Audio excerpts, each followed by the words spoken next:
Assalamualaikum. Enggak ada titik 4, makanya saya jeda sebentar. Assalamualaikum warahmatullahi wabarakatuh. Saya mau tanya tentang salat tarawih. Pertanyaannya atas dasar dua hadis sebagai berikut di Al-Bukhari nomor hadis 2009 sampai 2013. Baik, Abu Daud nomor hadis 1429, hadis Muslimnya disebutkan juga oleh beliau. Dari hadis tersebut di atas, salat tarawih adalah salat sunnah. Ini maksudnya bertanya tentang salat tarawih. Salat sunnah dan tidak dikerjakan berjamaah pada zaman Nabi hingga zaman Khalifah Umar bin Khattab. Kemudian diterangkan di hadis bahwa salatlah kalian di rumah masing-masing, sebab salat yang paling utama adalah salat seorang di rumah kecuali salat wajib. Pertanyaan saya, kenapa pada zaman sekarang salat tarawih dilaksanakan di masjid-masjid dan berjamaah? Ini tidak ada tuntunan dari Nabi dan tidak mengikuti sunnah Nabi SAW. Baik, sebelum sampai ke kesimpulan, kita mesti keluarkan hadis itu dulu. Ya, dan membaca hadis itu harus dengan ilmu hadis.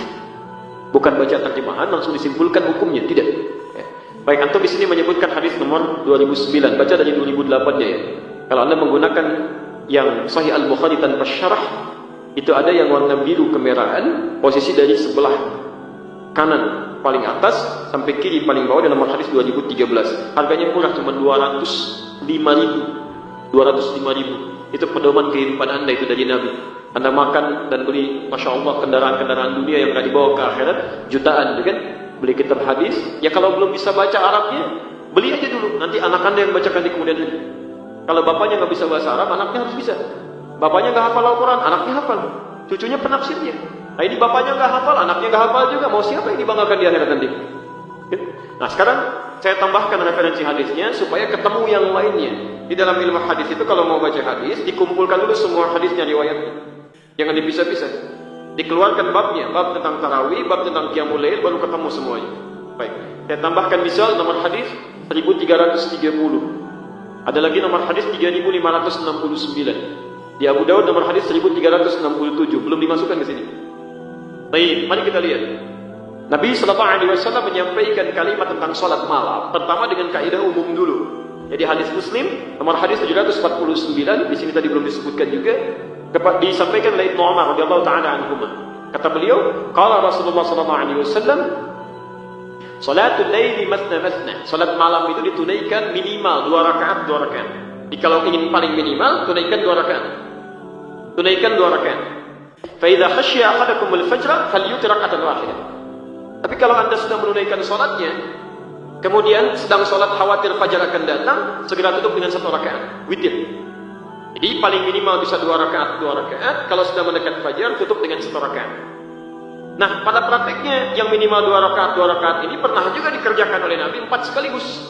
Ditemukan dalam hadis riwayat Sayyidah Aisyah radhiyallahu taala anha, yang disebutkan tadi nomor hadis 2009, tapi yang lebih jelas lagi nomor hadis 3569. Ketika beliau ditanya oleh beberapa sahabat termasuk Hudzaifah al-Yamani, termasuk juga Abdullah bin Mas'ud, termasuk juga Al-Mughirah bin Syu'bah, ketika ditanya kaifa kanat salatu Rasulullah sallallahu alaihi wasallam, bagaimana sifat salatnya Rasulullah sallallahu alaihi wasallam di malam hari, kata beliau, la tas'al an husnihinna wa tulihinna. Jangan ditanyakan bagaimana bagusnya dan panjangnya bacaannya. Yusalli arba'an, salat 4 rakaat. Thumma yusalli arba'an, kemudian salat 4 rakaat. Thumma yusalli thalathan, kemudian salat 3 rakaat. Jadi kadang ditunaikan 2 tutup 1 atau 3, kadang ditunaikan 4. Jelas?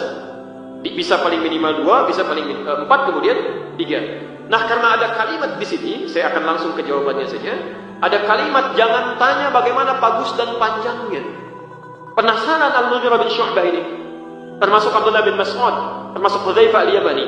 Dalam satu kesempatan ketika Rasulullah ke masjid, itu kalau tarawih kan beliau 3 hari pertama ke masjid itu. Dalam 3 hari itu diikuti oleh mereka semua bermakmum di belakang Nabi sallallahu alaihi wasallam. Ketika bermakmum itu, Masya Allah, rakaat pertamanya Pak, pantas kata Al-Mughirah bin Syu'bah sampai bengkak-bengkak kaki. Ternyata begitu diikuti di belakang, Al-Baqarah 100 ayat. Belum ruku. Dikira akan ruku oleh Abdullah bin Mas'ud, ternyata nyambung ke Ali Imran. Ali Imran itu 200 ayat, Al-Baqarah 286 ayat. Masya Allah. Tiba-tiba belum ruku juga, disambungkan ke An-Nisa. An-Nisa itu 176 ayat. Baru setelah baca An-Nisa, beliau kemudian ruku. 5 juz 4 halaman. Nabi, Rasul dijamin masuk surga, bebas dari kesalahan, tingkat surga paling tinggi. Tahajud yang rakaat pertama, pantas sampai bengkak-bengkak, rakaat pertama 5 juz 4 halaman. Besoknya Abdullah bin Mas'ud, Hudzaifah al-Yamani, Al-Mughirah bin Syu'bah tidak ikutan lagi. Bukan karena capek, mereka sudah terbiasa. Kata Al-Mughirah bin Syu'bah, saya sulit khusyuk karena suka nebak. Ini Nabi kapan rukunya nih? Di begitu jeda sedikit, kayaknya mau ruku, ternyata tidak. Jeda ternyata tidak. Jadi beliau ingin ngepasin, ingin betul mirip seperti sholat Rasulullah SAW, tapi tidak mudah. Makanya kata Sayyidah Aisyah, gak usah ditanya, panjang dengan bagusnya, karena itu membuat kadang-kadang sulit untuk diikuti, itu saking tingginya. Saya pernah mimpin sholat gerhana di Bekasi. Masya Allah, itu pecinta sunnah Nabi itu satu tempat. Terus saya datang ke sana, kita ada sholat gerhana, jarang-jarang pahalanya, ya, dan jarang-jarang ada sholat seperti ini. Mari kita tunaikan. Ingin seperti sunnah Nabi persis kita, insya Allah, atau kita belajar mirip-mirip dulu. Ustaz, pastikan seperti sunnah Nabi SAW. Kapan lagi kita dapat pahala semacam ini? Jarang-jarang sholat semacam ini. Baik, saya bilang kita akan coba semaksimal mungkin, tapi saya mau izin menjelaskan dulu. Kalau ingin persis seperti Nabi, nanti kan ada 2 ruku, 2 sujud. 2 ruku itu setelah baca surat, ruku bangun lagi, surat lagi.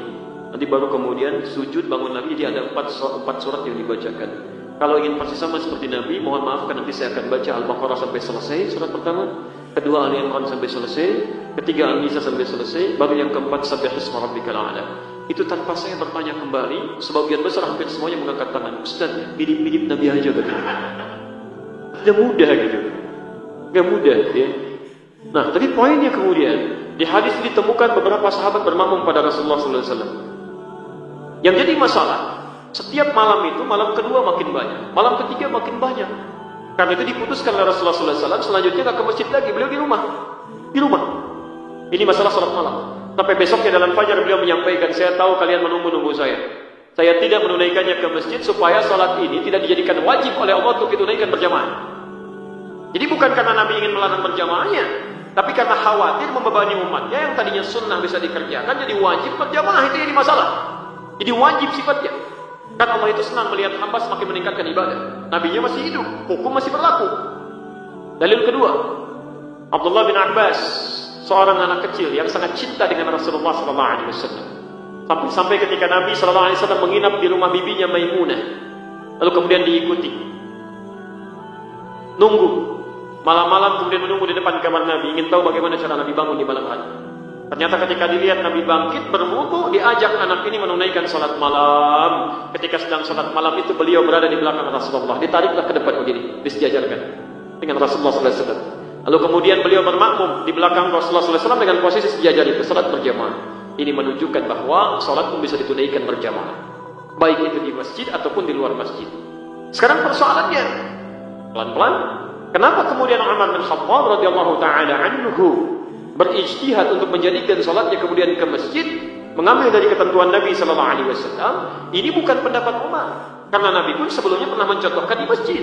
Cuma karena khawatir tadi menjadi wajib, dialihkan kemudian ke rumah oleh beliau di sisa waktu salatnya. Maka ditangkap kalimat ini oleh Umar bin Khattab. Di sini diantara kejeniusan Umar bin Khattab. Kata beliau, ini sesungguhnya yang paling utama itu ditunaikan berjamaah. Di masjid pahalanya lebih banyak. Cuma ilat itu penyebab hukum. Ilat hukumnya kenapa Nabi ke rumah bukan karena ingin meninggalkan berjamaahnya, karena takut menjadi wajib. Tapi keutamaan berjamaahnya tetap ada dan disepakati oleh para sahabat pada saat itu. Maka ketika Umar ke masjid, kelihatan ada orang-orang berjamaah tapi misah-misah. Ada yang sisi kanan, ada sisi kiri, ada yang ke belakang. Maka disatukanlah kemudian oleh Umar bin Khattab, mengambil kesimpulan dari sunnah Nabi tadi, lalu dipraktekkan pada saat itu. Dan sahabat tidak ada satupun yang menginginkan itu. Umar paling tahu tentang Nabi dibandingkan dengan kita. Utsman paling dekat dengan Nabi dibandingkan dengan kita. Menikahi 2 putrinya, dijamin masuk surga oleh Nabi. Ali menikahi putri yang sangat disayangi, Fatimah Az-Zahra. Umar anaknya dinikahi oleh Nabi. Antum tidak menikah dengan putri Nabi, kan? Tidak lebih dekat dengan Nabi. Bagaimana bisa memahami hadis lebih daripada Umar? Dari situ kemudian para ulama sepakat sampai di Madinah, sampai hari ini tarawihnya berjamaah. Sampai kemudian di Makkah juga tarawihnya berjamaah. Jadi kalau antum paham itu salah tidak sesuai Nabi, berarti yang di Makkah salah semua, yang di Madinah salah semua. Sedangkan orang Madinah lebih tahu dengan keadaan Nabi sampai hari ini dibandingkan dengan kita. Jelas ya?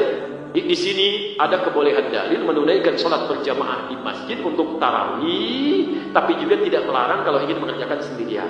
Itu kesimpulannya. Yang salah yang tidak sholat itu. Baik. Ini belum selesai yang kedua. Yang kedua tentang sholat sunnah.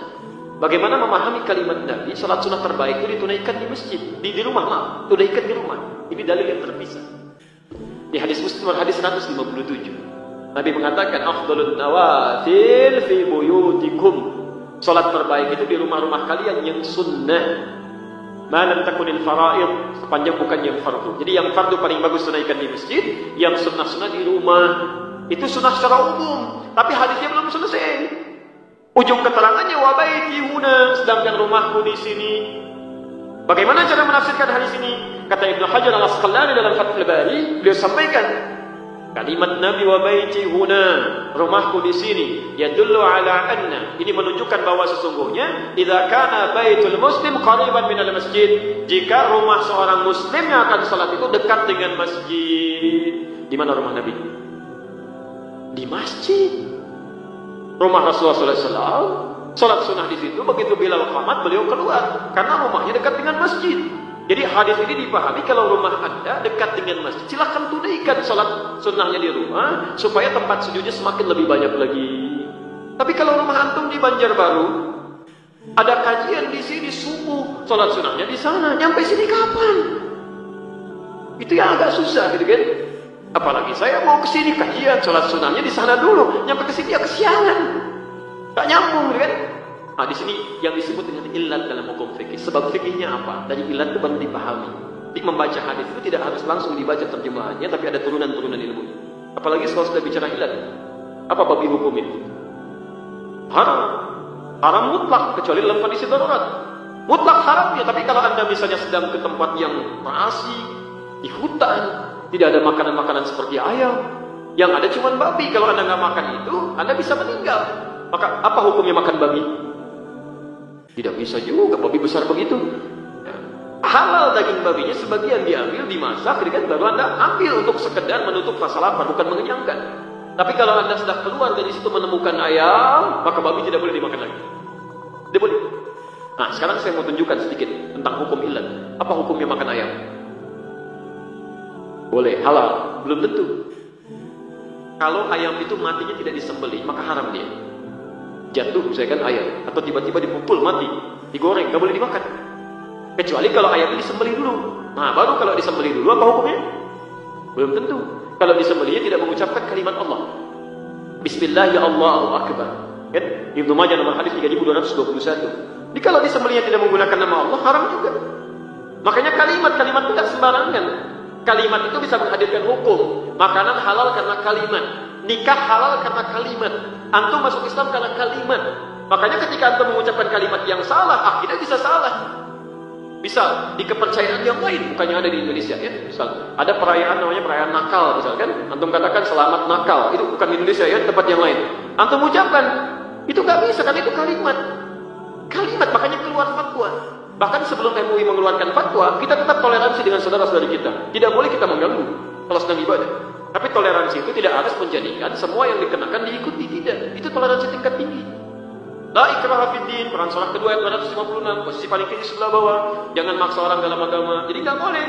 Bisa kemarin ada ya, tetangga Anda bisa Kristen sedang di gereja ibadah, nggak boleh disuruh ke gereja, hentikan ibadah itu nggak boleh, itu dosa. Melanggar ketentuan Quran.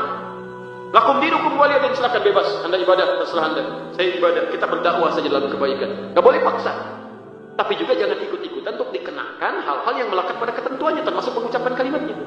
Itu sudah keluar fatwa. Dulu Kiai Haji Muhammad Hashim bin Ash'ari Khabatul Syekh, pendiri Nahdlatul Ulama, tanggal 31 Januari 1926, menulis 19 kitab. Kitab keduanya Risalah Ahlus Sunnah wal Jamaah. Silahkan dilihat di halaman ke-14, paragraf yang pertama, baris ke-4 sampai baris ke-7, posisinya paling kanan sebelah atas. Itu sudah keluar fatwa. Waqala fil Anwari, dan dikatakan dalam kitab Al-Anwar, wa yaqta'u bitakfiri, cukup seorang dianggap ingkar. Siapa orang ini? Wa kullu fa'ilin fi'lan, setiap orang yang melakukan perbuatan yang nyata-nyata, la yasduru illa bin kafir, tidak bersumber kecuali dari orang yang non muslim, kemudian ikut-ikutan kasujudi lis-salib, seperti ikut kepada salib ibadah maksudnya. Awil nar, atau menyembah api, awil masyi ilal kanais, atau sengaja ikut beriringan ke tempat ibadah, ke gereja misalnya. Itu contoh saja. Bizadani dia, atau mengenakan atributnya. Oleh beliau dihukumi ingkar, bagian dari tasyabuh, nggak boleh. Jelas ya? Baik, jadi hukum itu bergantung dengan illatnya. Tadi ayam itu nggak boleh dimakan walaupun disembelih kecuali menyebut nama Allah. Nah, kecuali kalau disembelih kemudian mengucapkan Bismillah ya Allahu Akbar, baru hukumnya Belum tentu, kalau yang disembelih ayam tetangga, itu ilat namanya. Ya, jadi maksud saya, kalau baca hadis dilihat dulu ya konteks ilmunya. Ustaz, lebih utama mana antara ibu dan teman yang saleh? Masya Allah, kenapa anda tidak menjadikan ibu anda sebagai teman yang saleh dalam kehidupan? Ibu jelas lebih utama. Bahkan ibu dibandingkan dengan ayah pun ibu disebutkan 3 kali. Bahkan dalam Al-Quran setelah mengatakan sembah Allah, berbakti pada orang tua, ibu yang disebutkan pertama kali. Quran surah ke-31 ayat ke-14, posisi paling kiri sebelah atas. Quran surah ke-46 ayat ke-15, posisi paling kiri sebelah atas. Saya mau tunjukkan bagaimana di Quran surah ke-31 ayat ke-14, ibu orang tua yang beda agama saja tetap ada penghormatan di Quran dan dimintakan untuk mengajak pada kebaikan. Lihat kalimatnya. Wassaynal insana biwalidayhi wa wassaynal insana biwalidayhi. Dan kami wasiatkan kepada setiap manusia untuk berbakti pada kedua orang tuanya. Setelah itu ibu disebutkan, hamadathu ummu. Kalau kamu sedang merasa capek, punya masalah dengan orang tuamu, coba bayangkan bagaimana susahnya orang tua itu merawat kamu. Minimal ibu kamu aja. Bawa-bawa kamu itu 9 bulan mengandung, hamadathu ummu wahnan ala wahnin. Ibumu bersabar kepada kamu dalam 9 bulan. Kamu tidak bisa bersabar dalam 9 menit. Kamu siapa? Dibawa-bawa itu kemana-mana. Sampai kalau di Quran surah ke-46 ayat 15 itu, posisi paling kiri sebelah atas, itu bahasanya bukan wahnan lagi, Quran. Kadang-kadang lelahnya tak tertahankan. Luar biasa. Di tafsir di Quran surah ke-7 ayat 189. Falamma athqalat, maka tatkala semakin sulit, tak pilih kanan susah, kiri susah, Allahu Akbar. Bahkan saat lahir masih diberikan ASI juga. Kadang-kadang diajak ke pesta, gitu kan? Ada haflah, ada zakat. Begitu undangan mecahin gelas, ditahan malunya. Saat sakit, parah luar biasa, minta ke dokter, ya Allah, dokter tolong yang terbaik. Kalau perlu ya Allah ambil nyawa saya. Kalau perlu, itu kalimat-kalimat itu keluar. Tiba-tiba setelah dewasa, cuma 9 menit tidak bisa bertahan dalam sabar berbakti pada orang tua. Coba. Wa fisaluhu fi 'amaini anishkurni, itu bagian dari syukur kepadaku. Wa liwalidayya ilayya al-masir. Ayat 15 ini yang indah. Wa in jahadaka ala an tusyrika bima laysa laka bihi 'ilmun fala tuti'huma. Tapi jika ibunda kamu atau ayahanda kamu beda keyakinan dengan, kemudian memaksa engkau untuk beribadah menurut kepercayaannya, jangan ditaati. Tolak dengan cara yang lembut. Wa sahibhuma fid dunya ma'rufa. Tapi jangan sampai perbedaan keyakinan itu menjadikan kamu berbuat buruk pada orang tua. Tetap temani dia. Bahasanya sahib dari kata sahabat. Sahib itu sesuatu yang lekat. Zamannya ashab. Ada orang yang lekat dengan surga tak terpisahkan, ashabul jannah. Ada orang yang lekat dengan neraka tak terpisahkan, ashabun nar. Makanya disebut dengan sahabat, lekat. Lekat itu sekalipun fisiknya tidak berada bersama-sama, tapi Masya Allah tetap mendoakan dalam kebaikan. Orang tua yang berbeda agama saja kata Quran tetap bergaul dengan kebaikan dalam urusan dunia. Doakan dia. Ikatnya tinggi. Karena itu masih ada kewajiban bagi kita untuk berdakwah dengan kelembutan. Silakan di Quran surah ke-16 ayat 125. Ud'u ila sabila rabbika bil hikmah. Ajak yang belum paham dengan jalan kepadanya dengan hukum Allah itu ke jalannya dengan hikmah. Ya, jangan dengan kalimat yang tidak menyenangkan, ajak dulu dengan hikmah doakan, lembutkan. Saya sarankan kalau ada orang-orang keras, susah diberikan peringatan, jangan dilawan dengan kekerasan lagi, salah itu. Dengan doa dulu, Pak. Saya beri contoh Nabi Musa alaihissalam dengan Fir'aun misalnya. Kenal Fir'aun?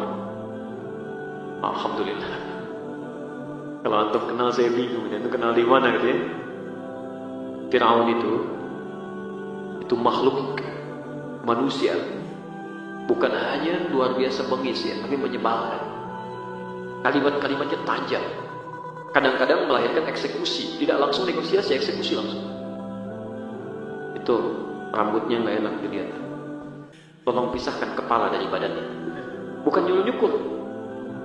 Makanya Nabi Musa alaihissalam ketika berdakwah kepada Fir'aun itu memohon kepada Allah supaya hatinya diberikan kelapangan.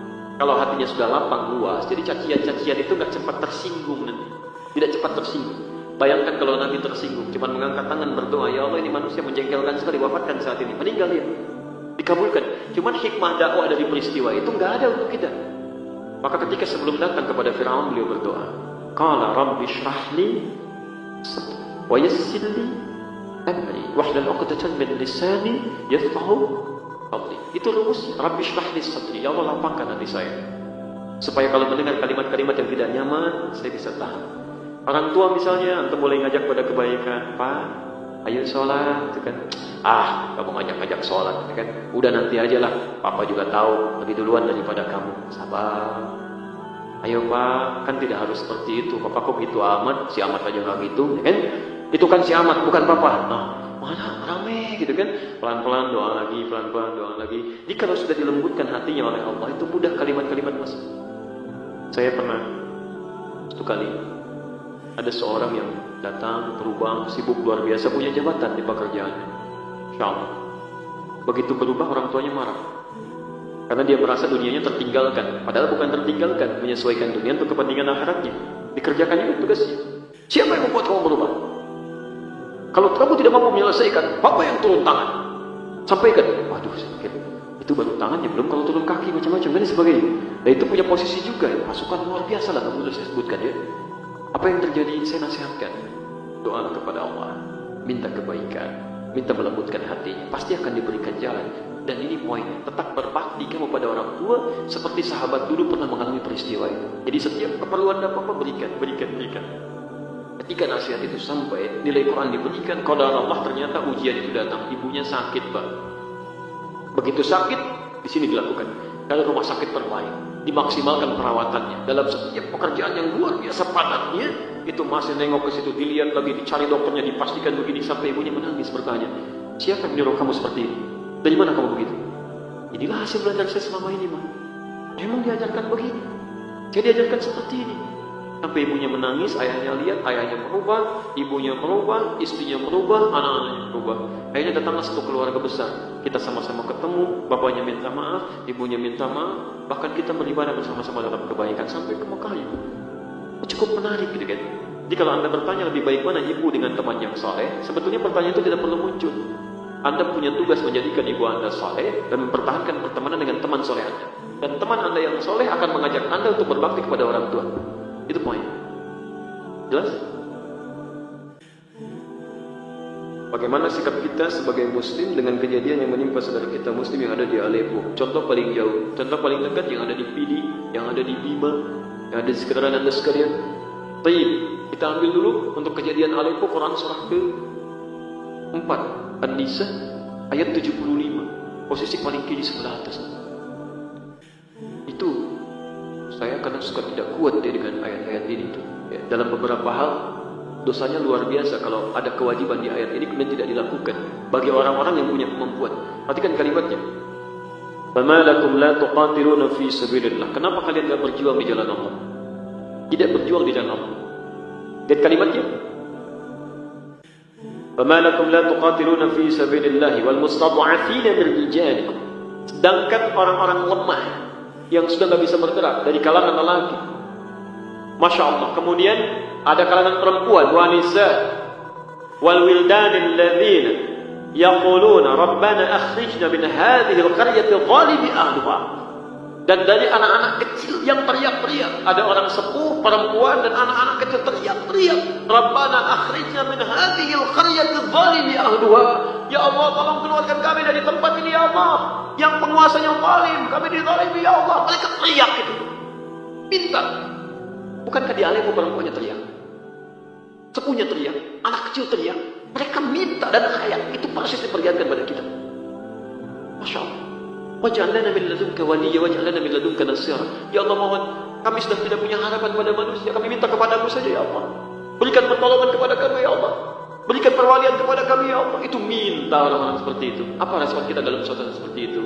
Maka itu mutlak. Daerah terdekat yang memang tahu dengan situasi itu, dititipkan oleh Allah kehidupan. Awas, kehidupan masih ada, hidup tuh ya, kapan aja bisa meninggal. Dan kekuasaan, jika dia punya kuasa, maka dia harus menggunakan kuasanya untuk menghentikan itu.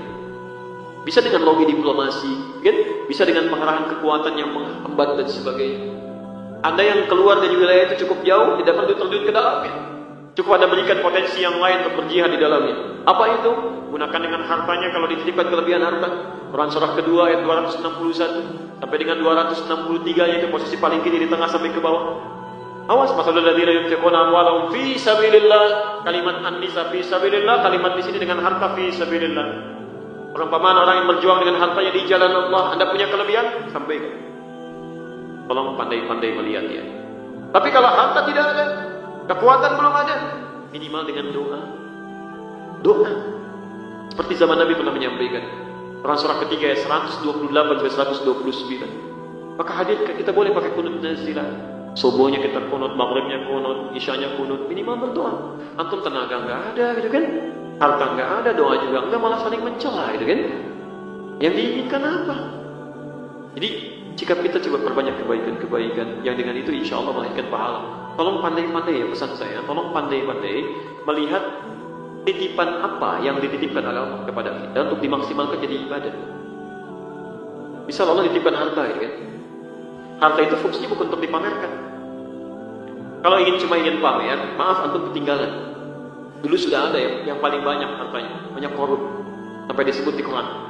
Ya, Quran surah ke-28 ayat 76 sampai 79. Posisi paling kiri itu sebelah bawah. Sampai naik ke atas sedikit ke kanan. Perhatikan kalimatnya. Inna Qaruna kana min qaumi Musa. Qarun itu termasuk kaumnya Musa. Fabagha alaihim, cuman menyimpang. Apa yang digunakan penyimpangannya? Wa inna mafatihahu latanu bil usbah. Dia dititipkan harta benda yang banyak, yang kunci-kunci berangkasnya saja itu tidak sanggup dipikul oleh orang terkuat di zamannya.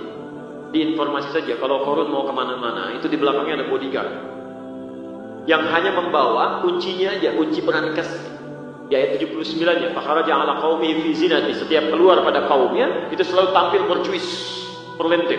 Dari atas ke bawah itu luar biasa, mahal-mahal. Bukan cuma pakaiannya, di belakang bodyguardnya cuma untuk nunjukin, ngangkat kunci berangkasnya dia begini, gak kuat tuh. Berapa orang? Antum kalau punya berangkas, kuncinya itu dipamerkan atau disembunyikan? Sembunyikan. Gak mungkin dipamerkan. Baru beli berangkas satu dipoto begini, ceplik kunci berangkas saya. Cari masalah itu. Cari masalah, tolong enggak? Nih saya. Cukup banyak hartanya, kuncinya nggak keangkat. Kalau mau ngambil aja, kuncinya begini. Itu Qarun untuk kemana-mana sombong, kaya, sombong. Jadi kalau ada orang sekarang kaya kemudian sombong, itu ketinggalan. Bukan cuma kesiangan, kemalaman, kesorean, kepagian, dan keterlaluan karena kekayaan dia tidak sekaya Qarun, dan hancur juga. Makanya baca ayat 77 sampai 78-nya. Wabtaghi fima ataqallahu daral akhirah, wa la tansa nasibaka minad dunya. Ya, gunakan titipan harta Anda itu untuk sebagai niaga berjuang di jalan Allah Subhanahu wa taala. Ya, maaf, barangkali yang lain sudah tahajud. Ya, sudah puasa saking enggak adanya itu kan. Antum barangkali belum konsisten puasa sunnah, tahajud belum, dititipkan harta supaya bersaing dengan yang lain. Itu caranya. Ya. Yang baru puasa Senin juga jangan dulu bangga, yang lain sudah dengan Kamis. Yang baru Senin Kamis jangan dulu senang, yang lain sudah Ayyamul Bid. Yang sudah Ayyamul Bid jangan dulu bangga, yang lain sudah puasa Daud. Baik. Dan yang mau lebih itu jangan ngarang, dia puasa Daud, saya puasa Sulaiman. Enggak ada.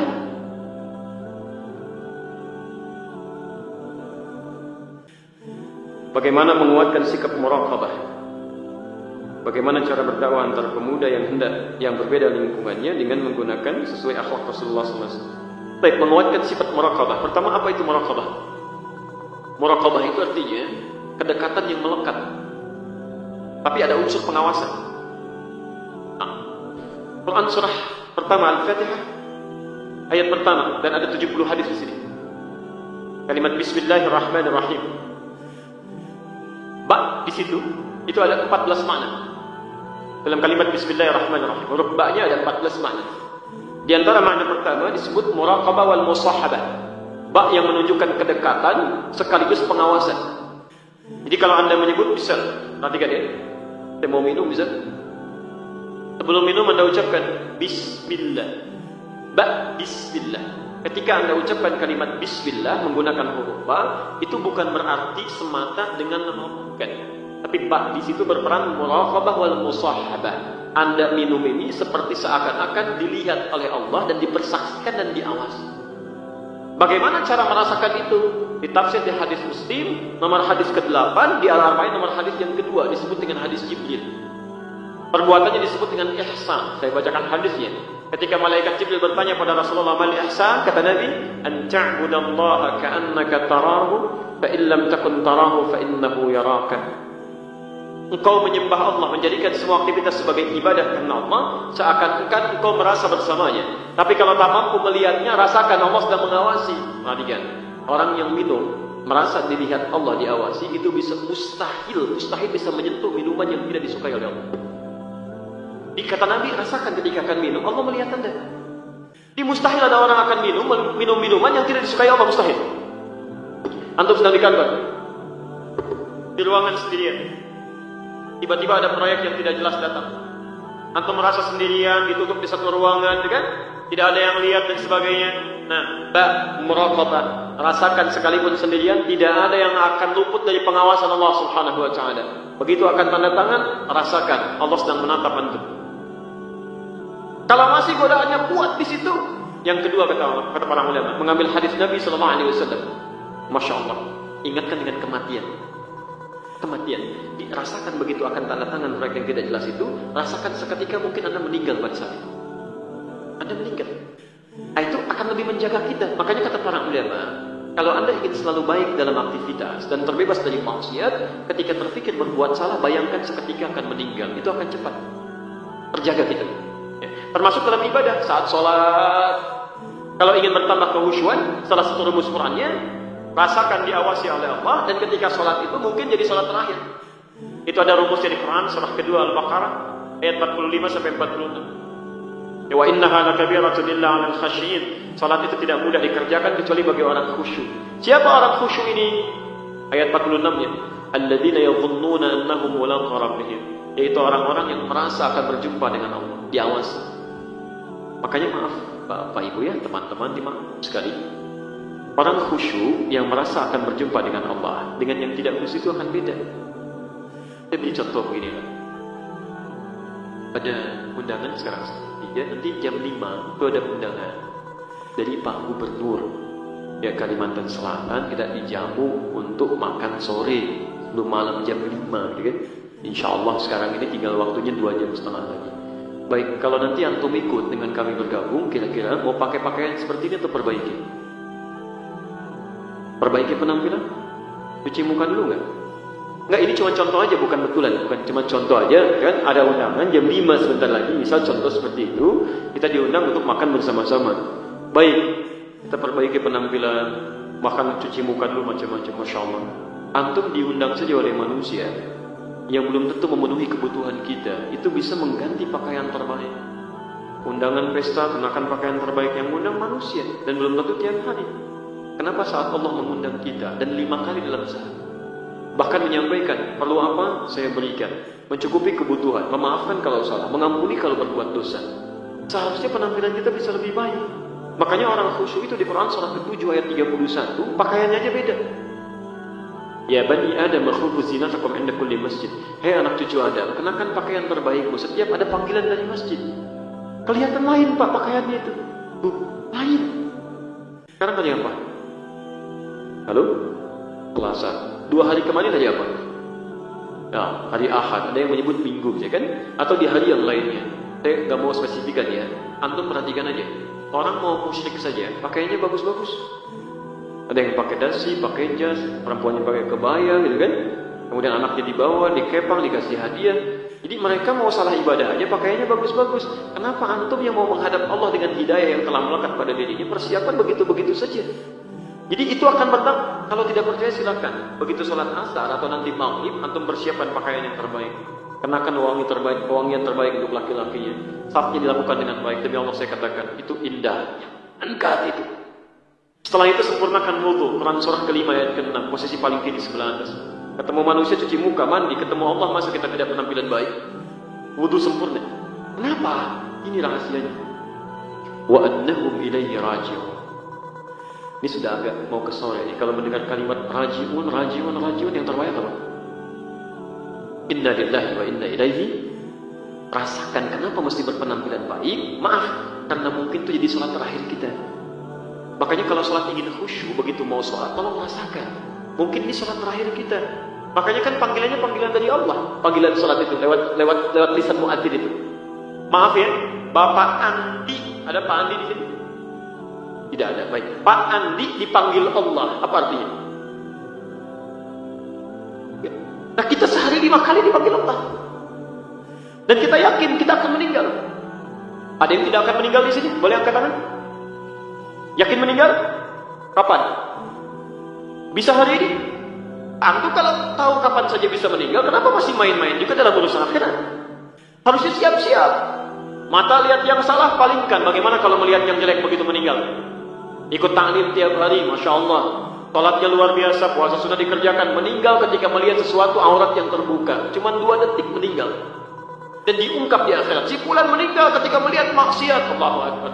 Antum mau katakan apa? Dalam sholat itu kenapa kenakan pakaian terbaik, wudu dengan sempurna? Karena boleh jadi itu menjadi sholat bagian terakhir kita. Mungkin ketika sujud wafat kita. Masya Allah, dalam keadaan berwudu mengenakan pakaian paling halal dan paling indah. Di Qatar pernah begitu Pak. Di Qatar ada perempuan mau menikah, maghrib sudah disiapkan, sudah sholat maghrib, tiba-tiba menjelang isya ibunya datang. Mana ya, katanya anakku, tamu sudah menunggu, kan keluar. Tiba-tiba begitu mau keluar, adzan berkumandang. Ya anak jahalan waktu zaman. Adzan sudah tiba, katanya panggilan Allah. Dan nanti akhirkan aja. Kan itu bisa diakhirkan. Anak ini tetap ingin menunaikan sholat. Ini tolong izinkan saya ingin sholat dulu, katanya. Kata ibundanya, kalau kamu sholat, tuh mikap kamu luntur lagi. Kata anaknya, tetap saya ingin sholat dulu. Ibunya marah keluar. Sambil dia tutup pintu mengatakan, kamu tidak taat dengan mama. Dia keluar. Anaknya kemudian berwudu, make upnya luntur lagi, dan di situ kemudian dia sholat. Allah, khusyuk sholat dari mulai takbir, ruku, kemudian sujud. Saat sujud itulah lama sujud saking khusyuk. Gak bangun lagi Pak, meninggal dalam sujud. Manusia menginginkan beliau jadi pengantin dunia, Allah menginginkan dia jadi bidadari akhirat. Manusia menginginkan dia dengan make up dunia, kata Allah lunturkan make up akhirat itu wudu, lunturkan dan wafat dalam keadaan sujud menghadap Allah Subhanahu wa taala dengan pakaian terbaiknya. Masya Allah, meninggal dalam keadaan sujud. Antum mau begitu meninggal dalam keadaan sujud? Nanti asar ya, sebentar lagi tuh. Waktu. Tapi kan nggak bisa menjamin juga cita-cita asar, wafatnya malam bisa terjadi. Kita nggak bisa milih gitu kan. Maka dari itu kalau ingin merasakan muraqabah nikmatnya berada dengan kedekatan Allah Subhanahu wa taala, tingkatkan ketakwaan, jauhi maksiat, rasakan selalu dilihat oleh Allah Subhanahu wa taala. Itu yang paling indah. Cara berdakwah lakukan dengan hikmah dulu yang baik. Ya, Quran surah ke-16 ayat 125. Ya. Ud'u ila sabila rabbika bil hikmah. Ajak ke jalan Tuhanmu siapapun, termasuk yang tadi berbeda. Di lingkungan itu memang harus ada perbedaan, kalau sama semua repot. Bahkan Allah menciptakan kita pun berbeda. Kalau sama semua bagaimana membedakannya? Ya, jadi perbedaan itu ada yang melahirkan kebaikan-kebaikan disebut dengan ikhtilaf. Kalau perbedaan yang melahirkan tindakan buruk disebut dengan khilaf. Makanya ketika ada orang berbuat salah, dia minta maaf mengatakan, afwan saya khilaf. Tidak ada yang mengatakan, afwan saya ikhtilaf.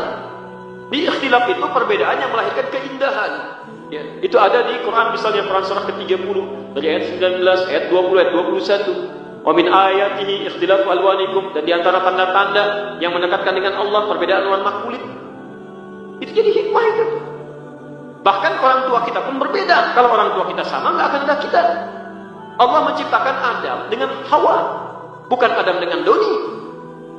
Ya, bukan Hawa dengan Siti, gitu. Adam dengan Hawa, lahirlah kita sekarang disebut Bani Adam. Disebutkan 7 kali dalam Al-Quran. Jadi ada perbedaan yang melahirkan harmoni dalam kehidupan. Itu ujian bagi kita. Jadi kalau ada perbedaan ini, dilihatnya dari mana?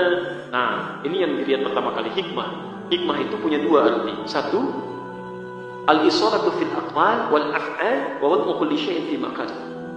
Kesesuaian antara perkataan dengan perbuatan dan menempatkan sesuatu sesuai dengan tempatnya, dengan bijak maksudnya. Antum cek dulu. Jadi kalau dia berbeda kurang baik, berbedanya karena kenapa? Karena kurang ilmu atau karena ego? Kalau kurang ilmu, berarti masuknya dalam pengetahuan, jangan dimusuhi. Orang yang belum tahu itu diberitahu, bukan dimusuhi. Salah. Orang yang belum tahu dipahamkan, bukan dicela, keliru. Tuh ada sab mau merapi. Tiba-tiba masih nggak mau lurus begini kan? Baik, dirapatkan, geser lagi, rapatkan, geser lagi, sampai ke tembok. Ada yang bosan, tiba-tiba diinjak jempolnya, blak gitu ya. Nah, itu pernah kejadian begitu, itu bukan solusi. Ya. Dan pelan-pelan ngajaknya juga kadang-kadang ada orang yang diajak pelan pun kadang belum mengerti juga. Karena memang belum paham, tingkat tinggi belum pemahamannya itu. Pak, ayo kita rapatkan supaya setannya nggak masuk di antara kita, Pak. Ajak saya, kamu siapa? Sudah lama di sini tahu, sudah 15 tahun saya di sini. Padahal masjidnya baru 10 tahun gitu kan. Kadang ada yang seperti itu tuh. Nah, pada yang seperti itu kita mesti bijak dengan sikap yang kedua, pelan-pelan. Doakan dulu, bikin kegiatan sama-sama yang baik dulu. Lalu kemudian bertalim, diundang guru yang bisa memahamkan di situ. Kalau sudah mengerti, insya Allah pelan-pelan akan jadi baik.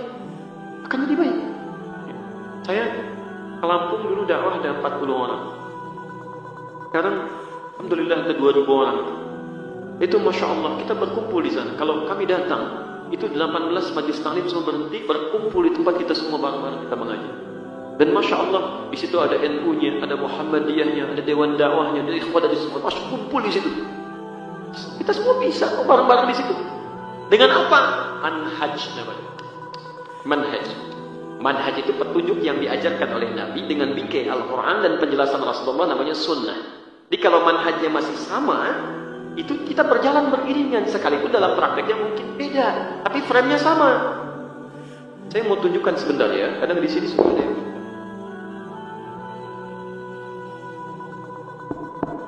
Sebentar. Perhatikan sini sebentar, fokus sebentar, fokus. Ini Rasulullah SAW mendapat perintah dari Allah untuk mengajarkan umatnya. Quran surah kedua ayat 151, posisi paling kanan sebelah bawah. Apa yang diajarkan? Yatlu alaikum ayatina, mengajarkan ayat-ayat kami, Al-Quran. Orang yang belajar Al-Quran dampaknya ke hati, wa yuzakkikum, jiwanya pasti baik. Ingat ya, kalau antum ingin mengecek benar tidaknya belajar Al-Quran, ada nggak dampaknya ke hati? Kalau hatinya lebih baik, turun ke lisan perkataannya baik, ke mata pandangannya baik, berarti benar belajar Al-Qurannya. Zaman Nabi, orang keras belajar Quran jadi lembut, orang pecah belajar Quran jadi menyatu, dan sikapnya sangat santun. Bahkan Masya Allah jadi contoh di bidang peradabannya. Romawi kalah, Persia juga kalah, muncul. Maaf, Quran dulu dengan sekarang sama tidak? Ada yang hilang? Satu huruf? Satu harakat? Tidak. Awas, antum katakan beda berarti salah itu. Ada keliru di sini. Nah, kalau Qurannya sama, berarti harus menghasilkan hasil yang sama. Sama-sama baik. Jadi kalau ada orang sekarang misalnya belajar Al-Quran, dari lembut menjadi kasar, dari mengajak jadi mengejek, dari merangkul menjadi memukul, berarti ada yang salah dalam belajar Al-Quran ini. Ada yang keliru. Dari nyatu menjadi pecah, ada yang belum sempurna di situ. Bagaimana cara belajarnya? Ini, wa yu'allimukumul kitab. Ditugaskan Nabi untuk menafsirkan isi Al-Quran, bukan kita untuk belajar sendiri. Maka disinilah kemudian Rasulullah SAW diajarkan, dimintakan, diperintahkan oleh Allah untuk mengajarkan isi Al-Quran, disebut dengan sunnah. Dari sini ada bahasa, yuk kita belajar Al-Quran dan sunnah. Sunnah itu petunjuk Nabi yang mengajarkan isi Al-Quran, karena nggak mungkin kita mendekat kepada Allah belajar Al-Quran tanpa petunjuk Nabi. Sampai Imam Muslim membuat bab khusus mengumpulkan hadis Nabi tentang fungsi yang kedua ini. Kalau antum punya kitab pastinya, Sahih Muslim ada 9 jilid. Tadi saya sampaikan di sesi pagi ya, di sesi Muhammadiyah. Ada 9 jilid, buka jilid yang pertama, jilid 1, halaman 119, posisinya paling kiri sebelah atas. Di bab yang ke-5, ya, nomor hadis yang ke-15, terbitan Darul Hadis, cetakan tahun 2002. Di Indonesia kalau mau beli ada penyalurnya di PT Wadi Jalan Pramuka, harganya 450.000. Dulu saya beli di Kairo 26 Juli ya. Di belakang Husainiyah itu masih ada. Lihat judul ini. Babul Isnadi Minad-Din. Bab al-Isnad Minad-Din. Terturunkan ini. Bab al-Isnad, belajar yang teruntut sanadnya. Sanad itu runtutan transmisi belajar guru-guru yang tersambung sampai ke Nabi Sallallahu Alaihi Wasallam. Pembelajarannya disebut dengan isnad. Disebutkan oleh Imam Muslim minad-din, termasuk bagian yang sama pentingnya dengan agama. Jadi kalau belajarnya salah, ini agamanya bisa ikut salah.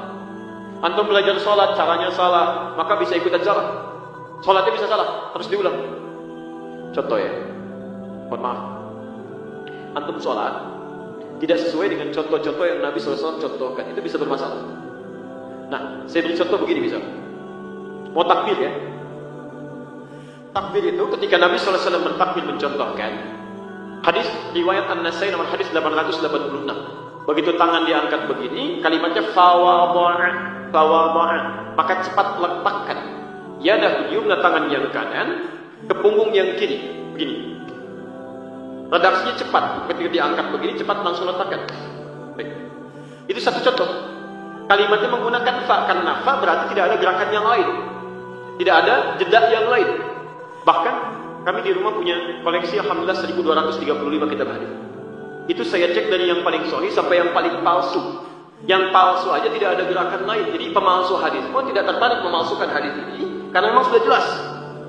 Itu tandanya ketika ada satu dalil, satu contoh, ini menunjukkan bahwa semua umat Nabi Muhammad bisa melakukan hal yang sama. Begitu takbir, Allahu Akbar simpan. Tiba-tiba sebagian dari umat Islam misal ada yang berpikir, setiap hari saya kiri melulu, nggak sopan, yang lain pakai kanan. Hari ini saya mau mulai beda sedikit, masukkan kanan duluan. Begitu takbir Allah, kanannya masuk ke sini, tutup dengan kiri.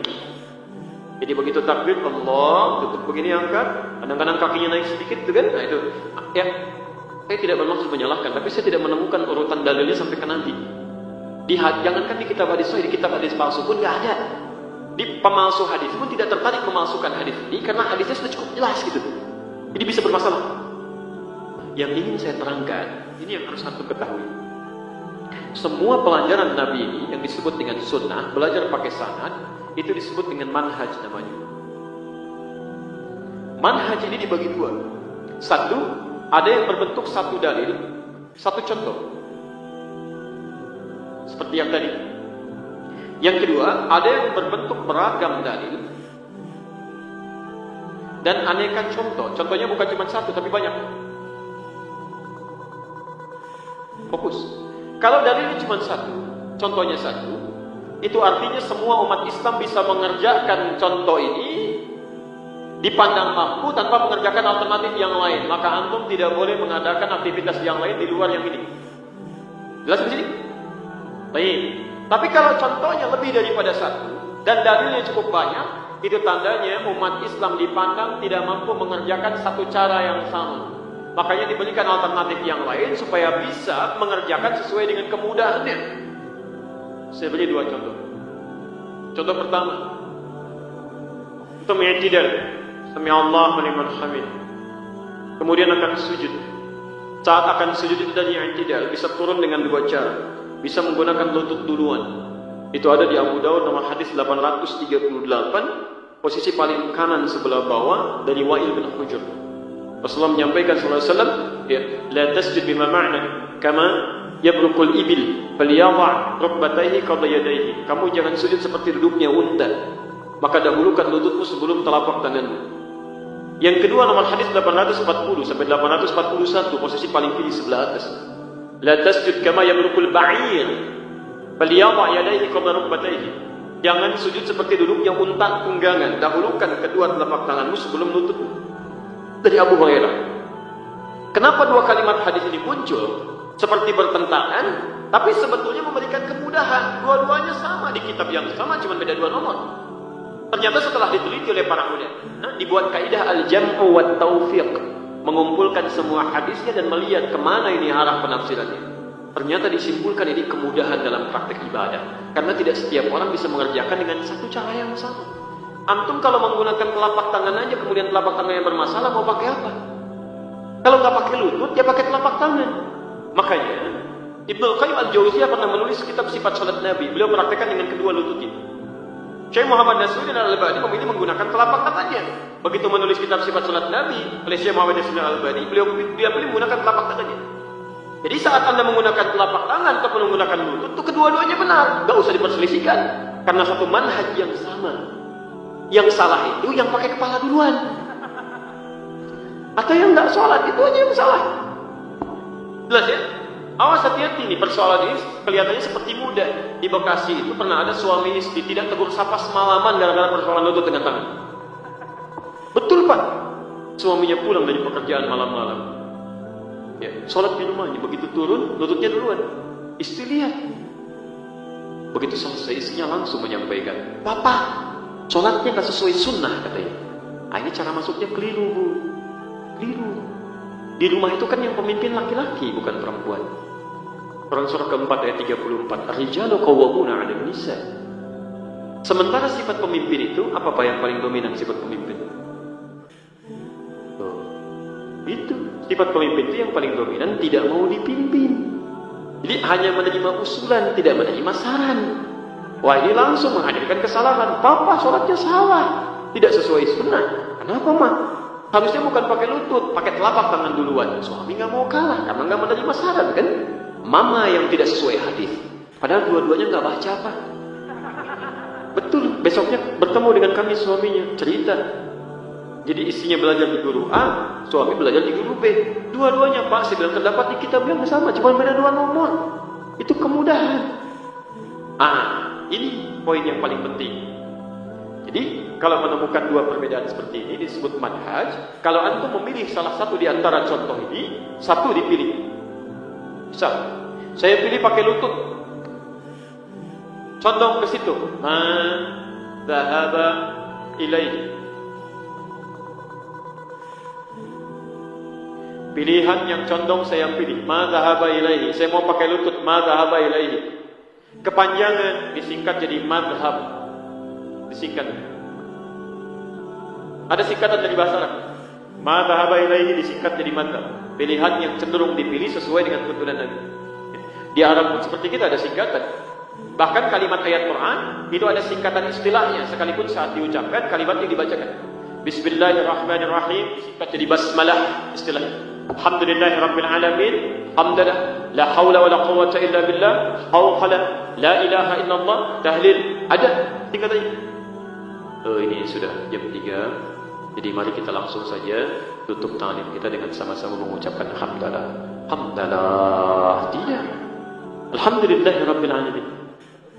Ma dhahaba ilaihi disingkat jadi madhab. Disinilah kemudian misal Ibnul Qayyim al-Jauziyah memilih menggunakan lututnya, maka disebut madhab Ibnul Qayyim al-Jauziyah. Misal pilihannya Ibnul Qayyim al-Jauziyah. Jadi bukan beliau berpendapat salah. Hadis tentang bismillah dalam Al-Fatihah ada 70 hadis. 70, Pak. Cara bacanya dari Nabi ada 4. Bisa dijaharkan Bismillahirrahmanirrahim. Bisa disirkan Bismillahirrahmanirrahim. Bisa tidak dibaca sama sekali. Bisa dibaca rakaat pertama, selanjutnya tidak. Bismillahirrahmanirrahim. Selanjutnya tidak dibaca lagi. Imam Asy-Syafi'i memilih untuk dijaharkan. Bismillahirrahmanirrahim. Ketika memilih satu di antara contoh itu, madhab disebut madhab Asy-Syafi'i. Pilihannya Imam Asy-Syafi'i. Bukan madhab itu aliran Asy-Syafi'i, bukan. Karena Imam Asy-Syafi'i tidak punya aliran. Itu pilihan dari manhaj yang nyambung ke Nabi. Pilih satu. Imam Ahmad bin Hanbal memilih disirkan. Sudah rahmat. Imam Malik, Imam Abu Hanifah memilih tidak dibaca. Langsung Alhamdulillahirabbil alamin. Itu madhab namanya. Dan kita belajarnya lewat situ, terhimpun, nyambung kita, masuk. Di madhab itu bukan ikut kelompok. Saya nggak mau ikut-ikutan madhab. Saya pengennya langsung sunnah Nabi aja, hadis Nabi. Ya antum kan nggak pernah ketemu Nabi. Bagaimana? Harus lewat para ulama. Sanad namanya. Ulama yang saleh. Ketika kita mengambil disebut madhab. Karena memang harus pilih satu. Gak bisa mempraktekkan keempat-empatnya. Gak bisa, Ustaz. Saya ingin semua sunnah Nabi saya praktekkan dalam kehidupan. Memangnya mereka aja yang bisa. Begitu kemudian dipraktekkan. Gimana? Saya keempat-empatnya. Masya Allah. Imamin salat maghrib. Bismillahirrahmanirrahim. Bismillahirrahmanirrahim. Tidak dibaca sama sekali. Gak bisa. Antum mesti pilih salah satu. Makanya di Timur Tengah pun begitu. Saya alhamdulillah sempat diberikan kesempatan ada tinggal di 5 negara. Dan alhamdulillah bisa belajar ke guru-guru juga. Saya belajar di guru-guru di Madinah. Di guru pertama saya ada di Madinah guru saya. Ada di Mesir, ya. Ada yang di Libya. Dan Masya Allah, di mereka itu dipraktekkan satu pilihan supaya mudah gitu. Misal di Saudi, di Madinah, di Makkah itu madhabnya Hanbali. Supaya dari kecil sampai dewasa nggak bingung. Itu aja terus anak TK sampai dewasa. Di Syria itu Syafi'i, dan di Libya, di Tunisia itu Maliki, dan Masya Allah, dan guru-guru kita belajar ke semua tempat itu. Di India, Pakistan itu Hanafi. Makanya ketika guru kita pulang ke Nusantara banyak gitu kan. Orang Kalimantan belajarnya ke Madinah disirkan, kan? Orang Jakarta misalnya belajarnya kemana? Ke Mesir, dijaharkan. Orang Bandung belajarnya ke Pakistan, India, tidak dibaca sama sekali. Yang jadi masalah murid Bandung datang kemudian ke Kalimantan. Yang jadi persoalan bermakmum di belakang orang Kalimantan yang belum belajar kalau itu dijaharkan. Begitu dibaca Bismillahirrahmanirrahim, salah ini, bidah ini. Nah ini jadi masalah.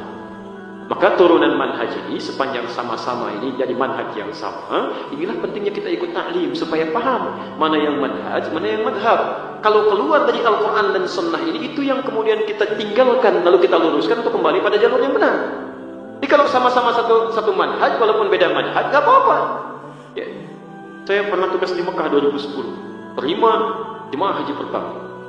Begitu datang imamnya dulu, kalau saya tidak keliru Syekh Sudais, sholat Isya. Dan disirkan di situ. Bismillah. Alhamdulillahi Rabbil Alamin. Ini Imam Muhammadiyah. Muhammadiyah. Karena yang dia pahami kalau Bismillahnya jahat NU, gitu kan? Kemudian kalau disirkan itu Muhammadiyah, jadilah ramai di situ. Besoknya nggak kunut imamnya. Apa sih bilang semalam imamnya Muhammadiyah kan ini? Jadi dari dulu itu nggak ada Muhammadiyah dengan NU. Muhammadiyah baru berdiri 18 November 1912. NU 31 Januari 1926. Itu ormas untuk memudahkan jalan dakwah. Madhabnya baik kalau sepanjang madhabnya benar, ukurannya ukuran sunnah aja. Kalau benar ukurannya itu kita praktekkan, selesai masalahnya. Dan keduanya bersaudara itu. Ya, bertemu di Maulana Ishaq itu. Ya, Kiai Haji Muhammad Hashim Al-Ash'ari bin Abdul Wahid bin Abdul Halim. Abdul Halim nama aslinya Pangeran Benawa, dikenal dengan Sultan Hadi Wijaya. Ya, bin Abdullah bin Abdul Rahman bin Abdul Aziz bin Abdul Fattah. Ya, Abdul Fattah siapa? Abdul Fattah itu adalah Raden Aidul Yaqin, walid Maulana Ishaq. Maulana Ishaq ini di sini ketemu dengan nasabnya dengan Kiai Haji Ahmad Dahlan yang nama aslinya Muhammad Darwish. Bahkan belajarnya bareng-bareng tuh di Semarang dengan Kiai Haji Saleh Darat. Lalu berangkat kemudian ke Mekah. Di situ kemudian berganti nama dengan Haji Ahmad Dahlan ketika pulang. Ya, siapa beliau ini? Kiai Haji Ahmad Dahlan bin Kiai Haji Abu Bakar bin Kiai Ilyas bin Kiai Sulaiman bin Demang Jurang Juru Kapindo bin Demang Jurang Juru Sapisan bin Kiai Gerbak bin Maulana Ishaq. Siapa Maulana Ishaq itu? Anaknya Ahmad Jumadil Kubra, Syekh Dai besar dari Mesir, punya dua anak. Satu di Nusantara di bawah, yang kedua tinggal di Mesir. Ketika yang di Mesir ini bernama Syarif Abdullah, kemudian pergi ke Mekah untuk menunaikan haji, bertemu dengan anaknya Prabu Siliwangi yang telah masuk Islam. Namanya Rara Santang, lahir tahun 1426, masuk Islam, kemudian berubah nama menjadi Syarifah Mudaim. Minta kepada kakaknya Walang Sungsang yang lahir tahun 1423 dan kemudian berganti nama menjadi Abdullah Iman. Dilamar di situ, dinikahi, kemudian pergi ke Mesir, tinggal 20 tahun, melahirkan seorang anak bernama Syarif Hidayatullah. Pulanglah kemudian Syarif Hidayatullah kepada kakeknya nengok di Gunung Jati, diberikan wilayah di situ dikenal dengan Sunan Gunung Jati. Punya anak namanya Muhammad yang pertama, kedua perempuan. Yang perempuan ini menikah dengan panglima terhebatnya pada saat itu dikenal dengan Fathullah. Disebut dengan Fatahillah. Lisan orang Portugis menyebutnya dengan Valetehan. Ini yang kemudian dengan izin Allah menaklukkan wilayah Batavia yang dikuasai pada saat itu oleh orang Portugis. Ketika mereka berjihad, ya berdoa dulu, bermohon dulu, datang ke situ dan menang. Menangnya di bulan Ramadan. Bulan Ramadan, Masya Allah. Ya, kalau dikalkulasi kemudian ke dalam, dikonversi ke dalam tanggal Masehi yang 22 Juni 1527. Sampai sekarang itu, Masya Allah, namanya nama yang sama dilekatkan oleh Fathullah pada saat itu. Karena beliau datang dengan izin Allah, maka dibuka Fatah namanya, Fathan Mubina. Terinspirasi di surat Al-Fatah. Inna fatahna laka Fathan Mubina. Fathan Mubina itu dalam bahasa lokal disebut dengan Jayakarta. Disingkat menjadi Jakarta. Itu asalnya kota Jakarta itu di situ. Jadi yang menjadikan Jakarta terbuka jadi Jakarta itu iman, kalimat takbir. Itu luar biasa gitu kan. Kenapa sampai sini? Kita kembalikan dulu gitu ya. Nah, dua-duanya Kiai Haji Muhammad Hashim Asy'ari dengan Kiai Haji Ahmad Dahlan itu bersaudara di Maulana Ishaq. Ya, anaknya Ahmad Jumadil Kubra. Ahmad Jumadil Kubra anak siapa? Keturunan dari Ali Zainal Al-Kabir, anak Zainal Al-Abidin. Ali Zainal Al-Abidin nyambung ke Husain, Husain adiknya Hasan. Hasan anaknya Ali bin Abi Thalib, suaminya Fatimah Az-Zahra putri Rasulullah sallallahu alaihi wasallam. Masih nyambung. Ya. Jadi kalau masalah cuma di madhab saja, sepanjang sejalur, ayo. Kalau imamnya nggak baca bismillah, ada dalilnya. Imamnya baca bismillah, sudah. Yang salah, yang nggak sholat. Selesai. Jelas di sini? Ya, masih ada waktu? Kertasnya banyak sekali ini, Masya Allah. Udah jangan menulis dulu ya, takutnya pertanyaan antum ada di sini. Ya. Masya Allah. Tapi nanti saya bawa ya ke Jakarta, insya Allah. Jadi kalau tidak terjawab di sini, insya Allah kami nanti coba jawab di yang live, kajian live di malam Jumat. Nanti bisa tersambung dan bisa interaktif di Akhir TV ya, akhir.tv, masuk di satelit Palapa nanti ya. Bisa ke handphone juga ada nanti di apa namanya? Di Akhir TV sudah ada di Play Store, sudah ada masuk ke situ ya. Betul. Oh, ini kan jawaban yang sama. Bagaimana seorang anak bersikap terhadap ibunya? Mohon maaf karena jarang sholat, percaya syirik. Nah, ini kan sudah saya jelaskan tadi ya. Jadi ikuti yang seperti tadi ya. Pertama doakan dulu, kemudian dengan lembut pelan-pelan. Insya Allah. Betul. Orang yang sholatnya tidak sempurna, apakah tetap dapat pahala atau malah berdosa? Apa hukumnya baca Al-Quran? Dia Android. Baik. Kalau dia sengaja tidak sempurnanya dan meninggalkan rukun, jelas batal. Jelas batal. So dia sengaja tinggalkan Al-Fatihah itu kan rukun, batal sholatnya. Dan sengajanya ini melahirkan dosa. Dosa. Tapi kalau karena tidak tahuan maka hukumnya ma'afu'an. Ya termaafkan, tapi dia punya tuntutan untuk terus menyempurnakan diri dengan belajar. Dalilnya di Quran surah kedua Al-Baqarah ayat 144, posisi paling kiri sebelah bawah.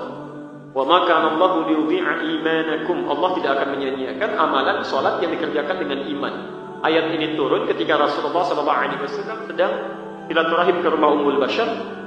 Kemudian turun turun perintah salat zuhur, ya salat maksudnya pada saat itu adzan berkumandang. Ketika sedang salat itu turunlah ayat tadi Al-Baqarah 144. Qad nara taqalluba wajhika fis sama' falanuwalliyannaka qiblatan tardaha fawalli wajhaka syatral masjidil haram. Muhammad, kami sering perhatikan engkau suka meminta menengadah ke langit supaya kiblatnya dipindahkan. Sekarang berhadaplah ke arah Masjidil Haram. Salatnya sedang menghadap ke arah Masjidil Aqsa begini. Turun ayat tadi, dibalikkanlah 180 derajat menghadap ke arah kiblat ke Makkah Al-Mukarramah, ke Ka'bah. Yang dengan ikut dengan Nabi sama-sama berputar. Yang jadi masalah yang tidak ikut dengan Nabi, yang masih ada di Madinah dan tempat yang lainnya. Maka ketika peristiwa itu sampai, kita tadi menghadap ke arah Ka'bah, kita menghadap ke arah Ka'bah. Apa yang terjadi? Mereka panik. Bagaimana satu salat kita?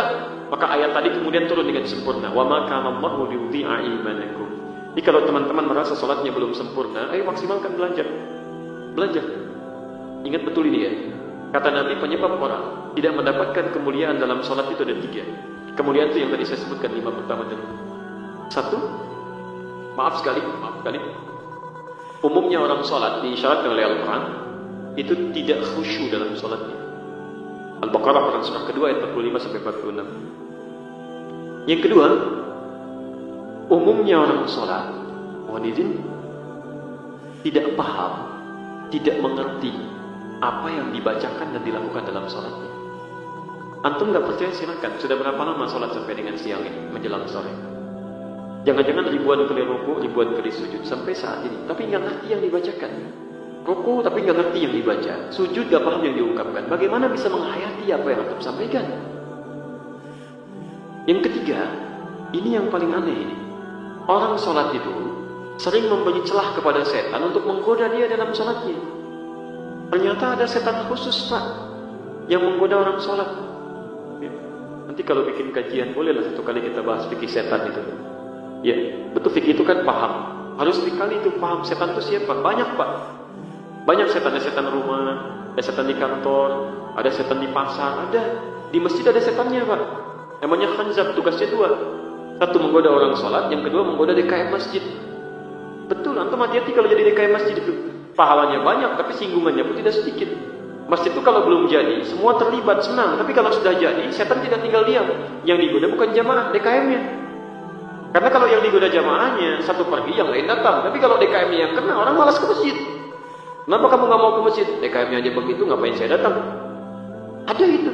Setan rumah juga ada, disebutkan di Quran langsung bahkan.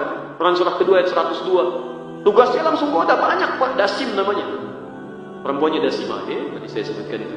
Baik, Dasim. Itu godanya luar biasa. 3. 1 dia menempati tempat yang kosong. Antum sekarang sedang kesini ya, tinggalkan rumahnya. Hati-hati betul ya. Di ruangan antum itu saat ditinggalkan, setan masuk. Namanya Dasim. Kalau ingin mengusirnya kata Nabi, ucapkan salam. Assalamualaikum. Begitu diucapkan, setan ini akan berkata pada temannya. Mungkin Anda pulang ke rumah bawa setan yang lain. Hati-hati. Pada temannya kita punya tempat menetap di situ. Tapi kalau Anda ucapkan assalamualaikum, dia berkata pada kawannya, kita tidak punya tempat menetap di sini. Ini yang menjadikan kadang di kamar suka ada mimpi buruk, perasaan tidak tenang, itu setan. Dia ngisi di tempat kosong. Dibiasakan ya begitu pulang, walaupun tidak ada orang misalnya, antum ucapkan aja masuk kamar, assalamualaikum, sudah. Ya. Tidak dijawab ya, itu normal. Saat dijawab ya mungkin ada masalah di situ ya, waalaikumsalam. Ya. Gak apa-apa. Ya. Assalamualaikum, sudah. Saya pun ajarkan pada anak saya yang paling kecil ya. Saya sudah agak dewasa nomor 1. Dia usia 2 tahun saya ajarkan, Kak, di kamar ini ada setan namanya Dasim. Setiap kakak masuk ucapkan assalamualaikum supaya kakak usir dia keluar. Begitu dia masuk kamar langsung dia praktekkan assalamualaikum Dasim. Sebut namanya gitu ya, sekalian gitu dia keluar. Baik. Dia kedua dia melekat pada ini makanan minuman. Antum harus baca bismillah minimal kalau ingin minum ingin makan. Misal antum mau minum bismillah, maka dia berkata kita tidak punya bagian di sini. Antum minum tidak baca bismillah, dia katakan kita ada bagian di sini. Antum ingat bismillah ya awal wa akhir, dia katakan dia muntahkan, ini bukan bagian kita. Ini bukan bagian kita. Dan yang ketiga, tolong hati-hati ya. Dia bertugas memecah belah rumah tangga. Rumah tangga. Jadi kalau antum belum menikah, akad aja belum, diajak untuk maksiat supaya dekat.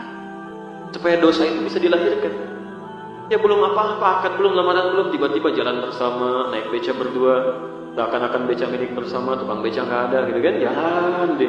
Tapi kalau sudah menikah silakan cek.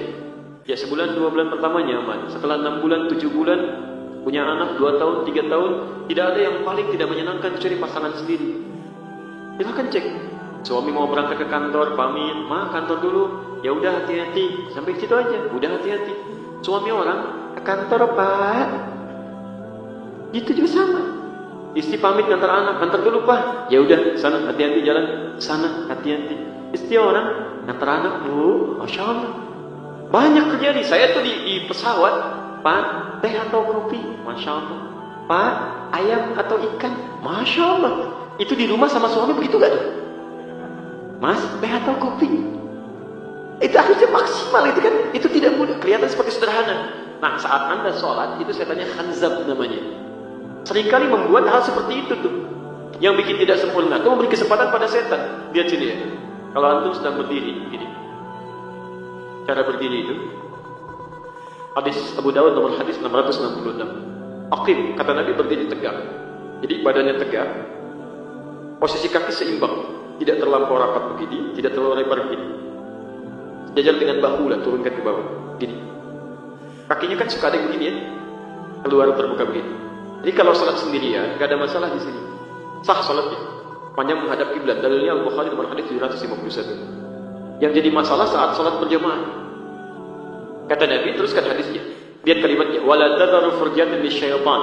Jangan berikan celah bagi setan untuk masuk. Furjat itu celah yang muncul dari sisi yang menempel. Ini nempel misalnya. Ya, ini ada celah. Ini furjat namanya. Kalau salat kakinya begini, yang sebelah sininya kan kakinya begini kan? Nempel kan? Saya ulang. Ini begini kanan. Maka kaki kiri yang di sini akan ke sebelah sini kan? Nempel kan? Ini nempel, ini belakangnya ada celah. Ini disebut furjat. Nah, begini pun setan sudah masuk. Apalagi begini. Kalau begini halal namanya, halalun. Setan enak gitu, gak usah masuk, ditiup aja udah lupa. Yang begini dia masuk. Caranya bagaimana kata para ulama? Karena Nabi mengatakan wala tadharu, jangan berikan celah, maksudnya ditutup. Maka cara yang paling mudah kata para ulama kalau salat berjamaah luruskan begini depan belakang. Kemudian satu dengan yang lainnya tempelkan ini. Satukan begini. Kalau nggak percaya silakan begitu salat asar atau merapatkan begini, begitu dirapatkan akan lain suasananya. Dengan yang seperti ini akan lain. Walaupun begini pun sah salatnya, cuma barangkali resiko lebih mudah terkena godaan setan untuk kesempurnaan. Ya, kalau ada yang mengatakan ya nggak apa-apa Ustaz, lah saya sholatnya sekalian setan ikut sholat misalnya kan, ya kalau Anda sih silakan saja, tapi kalau yang lain kan belum tentu sama seperti Anda gitu. Dan kita nggak usah mencela gitu kan, nggak usah mencela, cukup kita ambil yang paling mudah aja untuk kita pahami. Jelas ya? Baik, nah kalau seperti itu termaafkan, tapi tetap belajar. Baca Al-Quran via Android boleh, silakan. Ya karena asalnya Al-Quran itu bukan yang tertulis. Al-Quran itu bunyinya dari kata Al-Qur'u, bunyi yang didengar. Kalau diperdengarkan,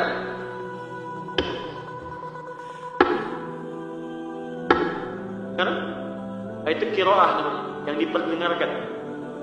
Tapi kalau terus-terusan diperdengarkan nyaris tanpa henti, tidak henti dan tidak bosan memperdengarkan itu, maka dirubah jadi Quran. Quran. Kalau ditambah al jadi Al-Quran, artinya khusus beda dengan yang lain. Kenapa Quran disebut dengan Al-Quran?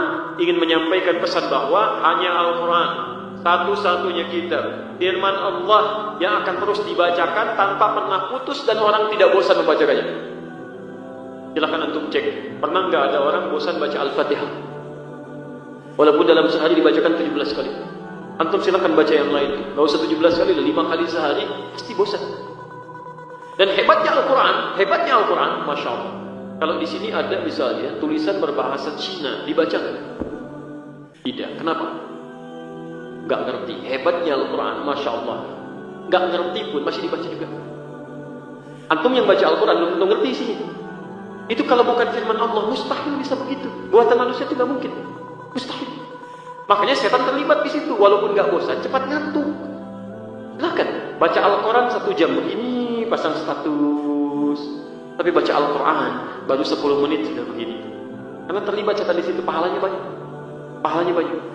Nah teman-teman sekalian, itu bunyinya. Kalau sudah dituliskan dalam bentuk tulisan, namanya bukan Al-Quran, mushaf. Tapi di dalamnya ada nilai Al-Quran, karena itu harus dihormati. Tidak boleh kita lecehkan, simpan di bawah dan sebagainya. Itu mushaf. Jelas? Mushaf itu sesuatu yang tertuliskan, Al-Quran yang tertuliskan di situ, yang di antara 2 jilid. Jadi isinya cuma Quran aja, nggak ada terjemahannya. Kalau sudah ada terjemahan, itu sudah berganti nama jadi terjemah. Kalau ada keterangan disebut dengan tafsir. Kalau dimunculkan kemudian di handphone, jadi aplikasi disebut dengan jihaz namanya. Hukumnya bisa berbeda. Kalau hukum bacaannya sama-sama dibaca, nggak ada masalah. Karena yang dibaca Al-Qurannya, bunyinya, nggak ada masalah. Tapi hukum terkait dengan handphone yang melekat di dalamnya Al-Quran, ya, jihaz tadi, perangkat, dengan mushaf itu beda. Kalau mushaf, Anda nggak bisa bawa sembarangan. Bisa, maaf ya, mushaf misalnya dibawa ke tempat yang kotor, ada orang ke toilet, bawa mushaf nggak boleh. Simpan di luar. Tapi kalau handphone tidak, beda. Begitu aplikasinya ditutup, nggak ada, nggak dianggap ada. Makanya Anda boleh bawa handphone misalnya ke kamar mandi, itu sah-sah saja. Sah. Dan megang mushaf nanti dengan megang ini lain. Megang mushaf dianjurkan berwudu, dianjurkan. Tidak punya wudu pun boleh. Boleh, tapi dianjurkan punya wudu. Tapi pegang handphone kan tidak. Lain, gitu kan? Udah sampai sini ya? Jadi kalau hukumnya baca Al-Quran via Android itu boleh, silakan sah-sah saja. Sah-sah saja. Masya Allah. Ya, masih ada waktu? Jam berapa asalnya? Kayak 30 menit lagi, Masya Allah. Ustaz, bolehkah kita memilih satu mazhab untuk kondisi tertentu dan memilih mazhab lain untuk kondisi lainnya? Misal untuk masalah batal tidaknya wudu kita bermazhab Maliki, tapi untuk gerakan salatnya kita memilih Syafi'i. Masya Allah. Kalau dimaksudkan pilihan ini untuk memudahkan dalam kondisi sulit dan tidak memudah-mudahkan disebut dengan talfik, itu boleh dalam kondisi darurat tertentu. Tapi kalau untuk talfik itu mengambil kemudahan untuk menyingkat ibadah karena ingin meringankan. Misal, saya mah pokoknya bismillahnya pakai Maliki, yang nggak ada bismillahnya, langsung hamdalah. Begitu kemudian duduk di antara 2 sujudnya Hambali, itu pun yang paling ringan, yang Robbing Firli. Motifnya supaya cepat sholatnya, supaya cepat. Bismillahnya nggak ada kan, tahiyat duduk di antara 2 sujudnya Robbing Firli kan, karena dia cepat, gerakan-gerakannya cepat, bacaannya cepat, tujuannya hanya ingin sholatnya cepat selesai. Maka yang seperti itu disebut dengan talfiq, itu tidak diperkenankan. Tapi kalau Anda ingin maksudnya komparasi, baik yang sifatnya mengambil yang paling kuat, atau di sini ada kondisi tertentu untuk memudahkan misalnya, itu boleh, itu rukhsah. Yang pertama disebut dengan tarjih, kedua disebut dengan rukhsah. Misal tarjih itu begini, ada pendapat misalnya terkait dengan persoalan i'timad. I'timad itu ngangkat tangan menempel ke tempat sujud saat akan bangkit dari sholat pada sujud yang kedua. Kan sunnahnya begitu naik kan, Allahu Akbar, setelah sujud kedua duduk dulu bentar, kemudian menopang begini, baru kemudian naik. Ya, itu ada misalnya di kitab Imam Syafi'i jilid pertama halaman 116. Di kitabnya Al-Majmu' Syarah Imam An-Nawawi ada di jilid yang ketiga halaman 421. Di kitab Talhis Al-Khabir Ada di jilid pertama halaman 446, nomor hadis 392. Nah, di sini hadisnya terkerucut pada sahabat Abdullah bin Abbas dengan Abdullah bin Umar radhiyallahu taala anhuma. Yang jadi persoalan, di sini ada dua perbedaan pendapat ulama. Yang pertama, mayoritas ulama mengatakan para ulama salaf dari dulu sampai ke zaman-zaman sekarang itu mempraktekkan dengan tangan terbuka begini. Tangan terbuka. Ya. Karena Rasulullah SAW adalah Rasulullah SAW, idza rafa'a ra'sahu min as-sajdati tsaniyah, jika mengangkat kepalanya dari sujud yang kedua, jalasa, kemudian beliau duduk dulu. Wa'tamada 'ala al-ardi, kemudian beliau menopang ke bumi begini. Nah, menopangnya ini pertama kata para jumhur ulama itu dengan tangan terbuka begini. Sementara ada sebagian ulama berpendapat, sebagian kecil mengatakan itu ada hadisnya kama yadha'ul 'ajin, seperti tukang terigu, tukang tepung itu membuat adonan tepungnya. Ditafsirkan di situ membuat adonan tepung kan mengepal begini. Maka diterjemahkan dengan mengepal. Begitu naik kepalanya seperti ini. Ya, pernah melihat ada yang begini dengan begini pernah ketika bangkit ya? Nah, ini kan tafsiran keduanya. Tafsiran. Jadi kalau ingin menafsirkan secara kaidah ijtihad, baik yang pertama begini ataupun yang kedua begini, secara kaidah ijtihad dipandang benar. Silakan. Jadi yang begini sah, yang begini sah dalam kaidah ijtihad, ya. Belum masuk ke ranah tarjih. Jadi dua-duanya manhaj. Kalau ada memilih salah satu, tidak perlu kemudian saling mengecilkan. Yang mengepal, lihat yang begini. Mungkin jarinya bermasalah, tapi bisa dikepal. Gitu kan? Nah, itu boleh begitu. Yang begini, lihat yang mengepal, kayak mau main tinju aja. Gitu, sama. Antum salah, antum sedang sholat bikinin orang di sampingnya, untung saya nggak bilang, sama aja batal. Ya, ini masalah di sini, biarin aja kita naik dan tidak perlu saling mengecilkan. Itu di Harmoni di Jakarta pernah terjadi kasus tuh. Itu dua orang bermasalah, cuman gara-gara mengepal dengan begini, ini nyata pak. Satu mengatakan yang sunnah tuh begini, bukan begini, antum salah. Antum yang nggak baca harusnya begini kan, nggak ketemu. Tapi begitulah nikmat Allah. Lalu dibuat situasi supaya situasi itu cair. Tiba-tiba qadar Allah yang begini itu tiba-tiba berubah jadi begini. Apa bukan? Yang terbuka begini jadi heran kenapa teman saya berubah. Ditanya, kenapa kamu sekarang jadi begini? Dia nggak jawab, diam aja. Rupanya dilihat-lihat selidik penuh selidik, sudah pakai cincin akik, kan dulu pakai musim akik gitu. Dan cukup besar begitu begini dia susah gitu kan. Nah jadi dia boleh seperti ini. Nah, kadang-kadang dibuat situasi untuk bisa membaca lebih dalam lagi. Walaupun di depan mungkin tidak langsung seperti itu. Nah, dua ini kan harus memilih. Mana yang saya pilih? Pakai ilmu. Pertama ilmu tarjih namanya. Tarjih itu mengkomparasikan kedua dalil yang ada untuk mengambil pendapat yang terkuat. Ketika ditarjih kata Imam Asy-Syafi'i, termasuk Imam An-Nawawi, termasuk Ibnu Shalah, ternyata yang terkuat itu adalah tangan yang begini, bukan yang begini. Tapi yang terbuka. Bahkan Imam Asy-Syafi'i mengatakan saya tidak temukan dari amalan-amalan salaf, ulama salaf, yang Asy-Syafi'i termasuk ulama salaf, yang tangannya begini, dipahami begini, tapi begini. Tafsir mereka pertama al-ajin itu bukan tukang terigu yang terkepal, tapi gambaran kokoh-kokohan ketika membuat adonan kokoh begini. Ini maksudnya kalaupun anda bernopang begini mesti kuat kokoh supaya punya tenaga naik. Yang kedua itu orang sepuh yang sudah tidak kuat berdiri, kemudian menopang dengan tangannya. Kalau ada orang sepuh misalnya menopang dengan tangannya mau berdiri, atau anak muda yang sudah berdiri, kan mustahil tangannya begini mau naik. Pasti begini, pasti terbuka gitu. Nah, itu diartikan dalam tarjih ya oleh pendapat Imam Asy-Syafi'i, Imam An-Nawawi, termasuk juga Imam Ibnu Shalah, para ahli hadis. Nah, tapi juga ini pun tidak mengecilkan yang kemudian tangannya begini, silakan saja. Nah, itu tarjih namanya. Jelas di sini ya? Itu adalah proses tarjih. Kalau antum mengambil berdasarkan tarjih, itu boleh. Kalau rukhsah itu keringanan yang sama-sama nilainya sama. Misal, saya ini mau ke bandara nih. Begitu mau ke bandara, terbang sebentar lagi. Ya kalau diteruskan sempurna semua bacaan bisa ketinggalan pesawat. Maka bacaan duduk di antara dua sujud itu bisa dipilih 3. Ada 7 bacaan, 5 bacaan, ada 1 bacaan. Rabbik firli, Rabbik firli.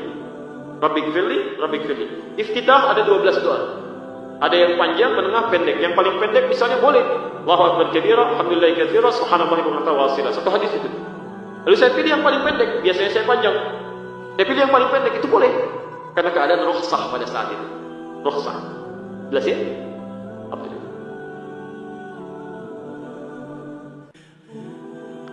Salat 2 rakaat duduk iftirash atau tawarruk, manakah yang lebih sahih? Hadis riwayat Muslim hadis 828 dari Umar radhiyallahu taala anhu. Karena Rasulullah sallallahu alaihi wasallam adalah Rasulullah sallallahu alaihi wasallam idza qama fi rak'atayn. Maaf, idza jalasa bukan qama, idza jalasa fi rak'atayn. Adalah Rasulullah sallallahu alaihi wasallam apabila duduk di setiap salat 2 rakaat.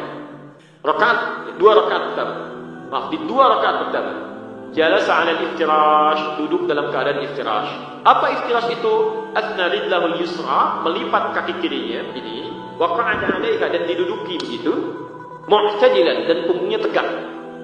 Yang kiri dilipat, duduki di atas yang kiri ini, yang kanannya nasabah tegak begini dengan melipat jemarinya ke arah kiblat begini, kemudian punggungnya tegak. Baik, itu setiap 2 rakaat. Wa kana idza jalasa fil akhirah, wa kana idza fil akhirah, di riwayat yang lain, qa'ada jalasa 'ala tawarruk, maka duduk beliau dalam keadaan tawarruk. Tawarruk itu memasukkan santai, duduk santai, memasukkan kaki yang kirinya ke sela-sela lipa yang kanan, betis yang kanannya, kemudian duduk di tempat beliau duduk dekat dengan pahanya. Seperti ini. Duduknya di sini. Baik, ini tawarruk, lebih santai. Jadi hadisnya mengatakan setiap 2 rakaat duduknya iftirash. Jelas ya? Rakaat terakhir duduknya tawarruk. Baik, maghrib ada berapa rakaat? 3. Berapa tahiyat? 2. Berarti di 2 rakaat kan selalu tahiyat kan? Zakat maghrib 2 rakaat pertama tahiyat kan? Isya tahiyat 2 rakaat pertama. Zuhur, asar juga begitu. Duduknya apa? Tidak ada perbedaan di sini, iftirash setiap 2 rakaat. Duduk yang terakhirnya apa? Tawarruk. Yang jadi masalah, subuh berapa rakaat? 2 rakaat. Baik, ketika tahiyat itu di 2 rakaat, itu rakaat yang pertama atau rakaat yang terakhir? Kalau menyebut rakaat yang terakhir, berarti duduknya tawarruk. Karena di hadis tadi mengatakan setiap rakaat yang terakhir, bukan menyebut yang ketiga, bukan menyebut yang keempat. Maka yang menafsirkan rakaat yang terakhir dia duduk tawarruk. Tapi ketika melihat bagian hadis yang pertamanya, setiap di 2 rakaat, bukankah salat subuh 2 rakaat, maka dia memilih kemudian dengan iftirash. Ternyata yang iftirash dengan tawarruk ini itu tafsiran hadis karena melihat dengan berdasarkan hadis yang sama, dalilnya hadis yang sama. Cuma yang satu menafsirkan ayat hadis, yang satu menafsirkan pertengahan atau awal hadis. Karena Nabi pernah melakukan hal yang sama keduanya. Jadi di 2 rakaat itu mau menggunakan iftirash, mau menggunakan tawarruk, dua-duanya benar. Yang salah yang tidak sholat. Jelas? Baik. Bagaimana metode belajar agama yang baik untuk orang awam dan kiat-kiat memilih guru agama yang benar, yang lurus manhajnya? Masya Allah, alhamdulillah. Antum bisa temukan di banyak sekali hadis-hadis Nabi Sallallahu Alaihi Wasallam. Bahkan ada namanya nanti Kitabul Ilmi di Sahih Al-Bukhari, ya. Baik, saya berikan gambaran misalnya di hadis Muslim aja untuk mencari guru ya, salah satunya. Kalau antum punya kitab di jilid yang pertama dari 9 jilid halaman 111 di bab yang keempat hadis nomor 6 posisi paling kiri sebelah atas. Hadisnya dari Abu Hurairah radhiyallahu taala. Baik. Pertama, saya sangat senang dengan pertanyaan ini. Sebab Masya Allah ada keinginan kuat untuk belajar. Sepanjang masih ada keinginan kuat untuk belajar, jaga itu. Karena yang tidak mudah itu bukan menjadi pintar. Kalau pintar itu gampang. Kalau ingat benar ini ya, saya mendapatkan langsung hasil penelitian. Ternyata Masya Allah, semua manusia 90% otak itu cerdas, pintar. Gak ada orang bodoh. Yang ada guru yang tidak bisa mengajar dengan baik, atau murid yang tidak mau belajar serius. Jadi semuanya pintar Pak, 90%. 5%-nya jenius. Jadi kalau ada orang jenius, jangan sombong, karena otaknya cuma 5%. Awas ya. Dan 5%-nya idiot. Jadi kalau ada yang merasa idiot, jangan berlebihan. Karena 90% Anda orang pintar. Jadi jangan larut, dengan 90% itu pintar. Nah, untuk menjaga kepintaran, kita mesti belajar. Bagaimana cara belajarnya? Sebelum ke hadis tadi, saya perkenalkan konsep Al-Quran. Quran surah ke-9 ayat 122, posisi paling kiri sebelah bawah di pojok. Pertama, pesan Qurannya, belajar dengan manhaj untuk memahami, bukan menghafal. وَمَا كَانَ الْمُؤْمِنُونَ لِيَنْفِرُوا كَافَّةً فَلَوْلَا نَفَرَ مِنْ كُلِّ فِرْقَةٍ مِنْهُمْ طَائِفَةٌ لِيَتَّفَقَّهُوا فِي الدِّينِ. Belajar untuk memahami. Di setiap ada materi-materi disampaikan, usahakan sampai paham, bukan menghafal. Kalau cuma menghafal, yang lain juga bisa menghafal. Antum pahami. Jangan-jangan hafal bacaan-bacaan sholat tapi nggak paham. Hafal doa-doa tapi nggak ngerti, kan? Itu tidak diinginkan. Saya kalau lihat orang tawaf suka sedih, Pak. Orang tawaf baca doa, kadang-kadang pakai buku begini, kan dibolak-balik, takut gak asah tawafnya sampai lupa berapa putaran. Tapi gak ngerti yang dibaca. Padahal tawaf itu bacanya cuma 2 yang sunnah. Cuma 2. Subhanallah, alhamdulillah, wala ilaha illallah, Allahu akbar. Dari Hajar Aswad sampai Maqam Ibrahim. Yang kedua, yang sudah hafal banget. Rabbana atina fid dunya hasanah, fil akhirati hasanah, qina adzabannar. Dari rukun Yamani ke Hajar Aswad cuma 2 itu, yang lain bebas. Dengan bahasa masing-masing. Dan karena dipahami, mudah memintanya. Ya. Itu bahkan pernah ada orang Indonesia di sana, Masya Allah. Tapi ini gak usah ditiru ya, ada kisah yang sampai kepada kami. Dia benar dan dikabulkan karena dia ngerti yang dibaca. Ada seorang pemuda belum nikah itu datang ke multazam depan minta, Masya Allah, ya Allah, sampai hari ini saya belum mendapatkan jodoh. Jodoh Engkau yang mengatur. Sampai ke sini saya minta, ya Allah, mohon tunjukkan kepada hamba, ya Allah, jodoh hamba. Tiba-tiba ada seorang perempuan tinggi besar, bukan orang Indonesia, cantik, hidungnya mancung. Langsung dikasih contoh, kayak gini ya Allah, katanya. Kayak gini katanya. Tapi betul karena dia meminta dengan bahasa yang dipahami, pulang dia menikah, Pak, betul. Pulang menikah. Tapi enggak dengan yang tadi, yang lain ya. Cuma dia dikabulkan. Ada lagi yang bawa tulisan, ya Allah, hamba ini punya banyak hutang. Banyaknya hutang hamba, ya Allah. Engkau Maha tahu sebelum hamba jelaskan, ya Allah. Hamba tuliskan sampai ke sini pun hamba hutang. Kalau tidak percaya, ini hutangnya, ya Allah. Ditempelkan tuh. Ada. Ya kelihatan seperti lucu, tapi dia benar. Dia menyampaikan yang dia pahami. Daripada antum menyampaikan sesuatu yang antum pun nggak ngerti. Jadi kalau dalam sesuatu yang harus tidak dengan lafadznya, antum boleh menggunakan bahasa Indonesia. Hadis itu ada yang menggunakan lafadz, ada yang isyarat. Lafadz ada, itu hadisnya lafzi, nggak boleh dirubah. Allahu Akbar, Allahu Akbar. Orang Padang, orang Palembang, orang Banjar, sama semua. Lafadznya begitu, nggak boleh ditafsirkan. Ayat Quran namanya itu nama-nama menggunakan nama lafadz, nggak boleh diganti. Al-Baqarah artinya sapi, An-Naml artinya semut, An-Nahl artinya lebat. Antum nggak boleh terjemahkan. Lagi baca surat apa? Surat semut nih, nggak bisa. Dan nggak enak rasanya, nggak enak. Surat apa kamu? Surat gajah, nggak bisa. Alfil, jadi merendahkan nilainya, nggak boleh, nggak boleh. Ya. Nah, tapi ada yang bahasa namanya isyari, boleh dengan isyaratnya. Imam menghadap ke arah makmumnya, gitu kan? Begitu menghadap ke arah makmumnya, itu boleh menggunakan bahasa isyarat. Tolong rapatkan, luruskan safnya, tenangkan jiwanya. Mungkin ini sholat terakhir kita, tolong khusyukkan. Rasakan kita mungkin akan menikah. Beda dengan yang kedua, istawu, istaqimu. Belum tentu mengerti. Itu boleh menggunakan bahasa itu, ditambahkan lagi bahasa Arab ya bagus. Ya kadang-kadang digunakan bahasa Arab saja, bahasa Indonesia nggak paham, bisa rame. Ya. Istawu, sudah tahu, nggak nyambung juga. Ya. Jadi yang pertama pahami ya, pahami. Itu ditafsir di hadis Nabi Al-Bukhari nomor hadis 71. Yang kedua, ada ketentuan di Quran surah ke-58 ayat 11. Quran surah 58 ayat 11, posisi paling kanan sebelah bawah. Ya ayyuhalladzina amanu idza qila lakum tafassahu fil majalisi fafsahu yafsahillahu lakum. Wa idza qila lakum inshuzu fansuzu, ini poinnya. Yarfa'illahu alladzina amanu minkum walladzina utul 'ilma darajat. Insyaallah. Hai orang-orang yang merasa punya iman, jika dikatakan pada anda luaskan majlis, tempat menuntut ilmu disebut dengan majlis. Majlis itu bukan tempat duduk. Dari kata jalasa, apa artinya jalasa? Bukan, asalnya bukan duduk. Jalasa itu pindah dari tempat yang rendah ke tempat yang tinggi. Tempatnya disebut majlis, tempat yang bisa mengangkat anda ke derajat tertinggi. Yang paling menarik disandingkan dengan kalimat iman dan ilmu di situ. Memberikan isyarat bahwa menuntut ilmu yang baik itu cari majlis ilmu, maksudnya tempat belajar yang bisa mengangkat iman anda kepada Allah Subhanahu wa taala. Bukan yang ramai. Memakmurkan masjid itu bukan membuat ramai, makmur itu artinya dari kata Allah umur, bermanfaat.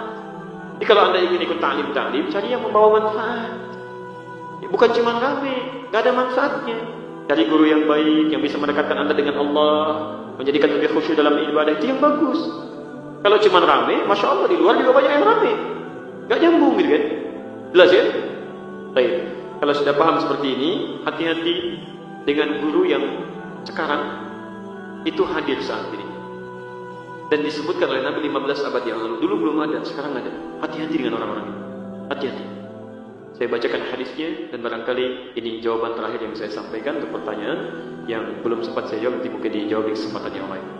Perhatikan hadisnya, saya bacakan di hadis Muslim di halaman 111 jilid pertama di bab yang keempat hadis nomor 6. Silakan kita simak hadisnya dari Abu Hurairah radhiyallahu taala anhu. Qala Rasulullah sallallahu alaihi wasallam, satu kali Rasulullah sallallahu alaihi wasallam pernah bersabda, sayakunu fi akhir zaman, di riwayat lain sayakunu fi akhir ummati, akan nampak di akhir masa nanti, di masa umatku, Dajjalun kadzabun, para dajjal pendusta, para dajjal pendusta. Ingat, ada Al-Masih Ad-Dajjal, ada Dajjal saja. Kalau Al-Masih Ad-Dajjal itu makhluknya, makhluk penanda dunia berakhir. Ya, nanti lain waktu kalau mau dibahas ya. Tapi kalau Dajjal saja, jamaknya Dajjalun, itu artinya makhluk yang punya sebagian dari sifat Dajjal, bukan Dajjal asli. Baik, kalau Dajjal itu pintar atau bodoh? Tahu dari mana? Pernah lihat? Tahu dari sifatnya. Dia bisa nipu orang. Kalau, Masya Allah, kalau nggak bisa nipu, mustahil kalau bodoh. Dan nipunya itu bukan nipu biasa. Maaf ya, nunjuk ke langit begini, hujan, turun hujan. Pertama nunjuk mati dia. Jadi fitnahnya luar biasa. Jadi kalau antum sama yang penipu kecil aja belum bisa bertahan, bagaimana ketika Dajjal muncul yang sebenarnya? Handphone ya, handphone. Terus spidol. Itu masih kecil. Yang kecil aja 10.000 orang bisa tertipu, apalagi Dajjal sungguhannya muncul. Nah ini kata Nabi, hati-hati lihat kalimatnya. Dajjaluna kadzdzabun, orang-orang pintar yang berdusta. Dan dustanya bukan dusta biasa. Yuhadditsunakum bima lam tasma'uhu wa la yasma'unahu aba'ukum. Dia akan berbicara pada Anda tentang agama. Jadi dustanya masalah agama. Yang jangankan Anda, orang tua Anda pun belum pernah dengar, orang dulu pun kalau dengar bisa kaget. Bisa kaget. Ya. Semua agama itu sama, menuju pada Tuhan yang sama, cuma caranya beda-beda. Jadi kita harus bertoleransi, silahkan ya mengakui semuanya sama ya, dan silahkan boleh. Sekarang kita coba lihat yang di tempat ibadah lain, Masya Allah. Itu jangankan kita ya, orang jahiliyah pun sebodoh-bodohnya kalau dengar itu bisa kaget Pak. Bisa kaget. Sebab mereka ketika datang pada Rasulullah sampai turun Al-Kafirun, sampai turun Quran surah ke-17 ayat 73 sampai 75, posisi paling kanan sebelah bawah, itu mereka mengatakan, ya Muhammad, kita memang beda. Tapi jangan sampai perbedaan ini menjadikan kita bermusuhan. Kita gantian aja, malam ini kami nyembah Tuhan kamu, besok kamu nyembah Tuhan kita. Tapi mereka masih sadar mengatakan kita memang beda. Sebodoh-bodohnya orang jahiliyah mengatakan kita beda. Ada orang pintar di zaman sekarang mengatakan semua agama sama. Itu kalau kedengaran orang jahiliyah ikutan kaget itu. Silahkan cek, yang bilang begitu orang bodoh atau orang pintar? Orang pintar. Kalau orang bodoh bilang, kita tinggalkan, ini pintar Pak. Gelarnya banyak. S1, S2, S3, S-nya banyak sampai dingin tuh. Banyak yang begitu, itu bahaya. Itu bahaya. Kata Nabi, iyyakum wa iyyahum, kamu mesti waspada. Itu orang sangat berbahaya. Sangat berbahaya. Bahkan di antara mereka kata Al-Quran, itu kata-katanya begitu memukau. Retorikanya cantik, kalimatnya menarik. Di Quran surah kedua Al-Baqarah ayat 204 sampai 207. Posisi paling kiri sebelah atas sampai ke tengah. وَمِنَ النَّاسِ مَنْ يُعْجِبُكَ قَوْلُهُ فِي الْحَيَاةِ الدُّنْيَا وَيُشْهِدُ اللَّهَ عَلَى مَا فِي قَلْبِهِ وَهُوَ أَلَدُّ الْخِصَامِ. Di antara sebagian manusia ada yang kalau bicara urusan dunia kata-katanya begitu menarik, kalimatnya cantik, logikanya seakan-akan benar, padahal itu penipuan yang sangat dahsyat. Itu musuh paling bahaya. Kadang-kadang dia membawa nama Allah, وَيُشْهِدُ اللَّهَ عَلَى مَا فِي قَلْبِهِ. Ambil ayat Quran dia potong-potong, dia sampaikan ini maknanya begini, bahaya. Bahkan sebagian mereka mengatakan dengan kalimat yang luar biasa. Maaf ya, saya katakan pada Anda sekarang, tolong catat ini. Liberalisme, pluralisme itu lebih berbahaya daripada kemusyrikan. Orang musyrik syirik untuk dirinya, dia bisa bertobat. Tapi liberalisme dan pluralisme bisa menghambat orang dapat hidayah. Non-muslim mau masuk Islam, begitu bertanya pada orang ini, ngapain semua agama itu sama? Memang fitrah kamu begini, menuju pada Tuhan yang sama. Ada orang kena penyakit homoseksual, lesbian, yang bahkan tidak pernah diderita oleh hewan. Silahkan cek, pernah dengar kambing ngomong? Sapi lesbi, gak ada. Tapi manusia yang punya akal bisa mengalami itu. Kemudian tiba-tiba ada orang mau berobat, dia sadar saya salah, dia mau berobat. Begitu mau berobat dia katakan, memang fitrah kamu itu diciptakan sebagai seorang homo, gak apa-apa. Di orang ini larut dalam maksiat, akhirnya itu bahaya besar. Artinya jangan pernah hadir di majlis seperti ini. Bahasa Qurannya turun Quran surah keempat ayat 140. Saya tutup.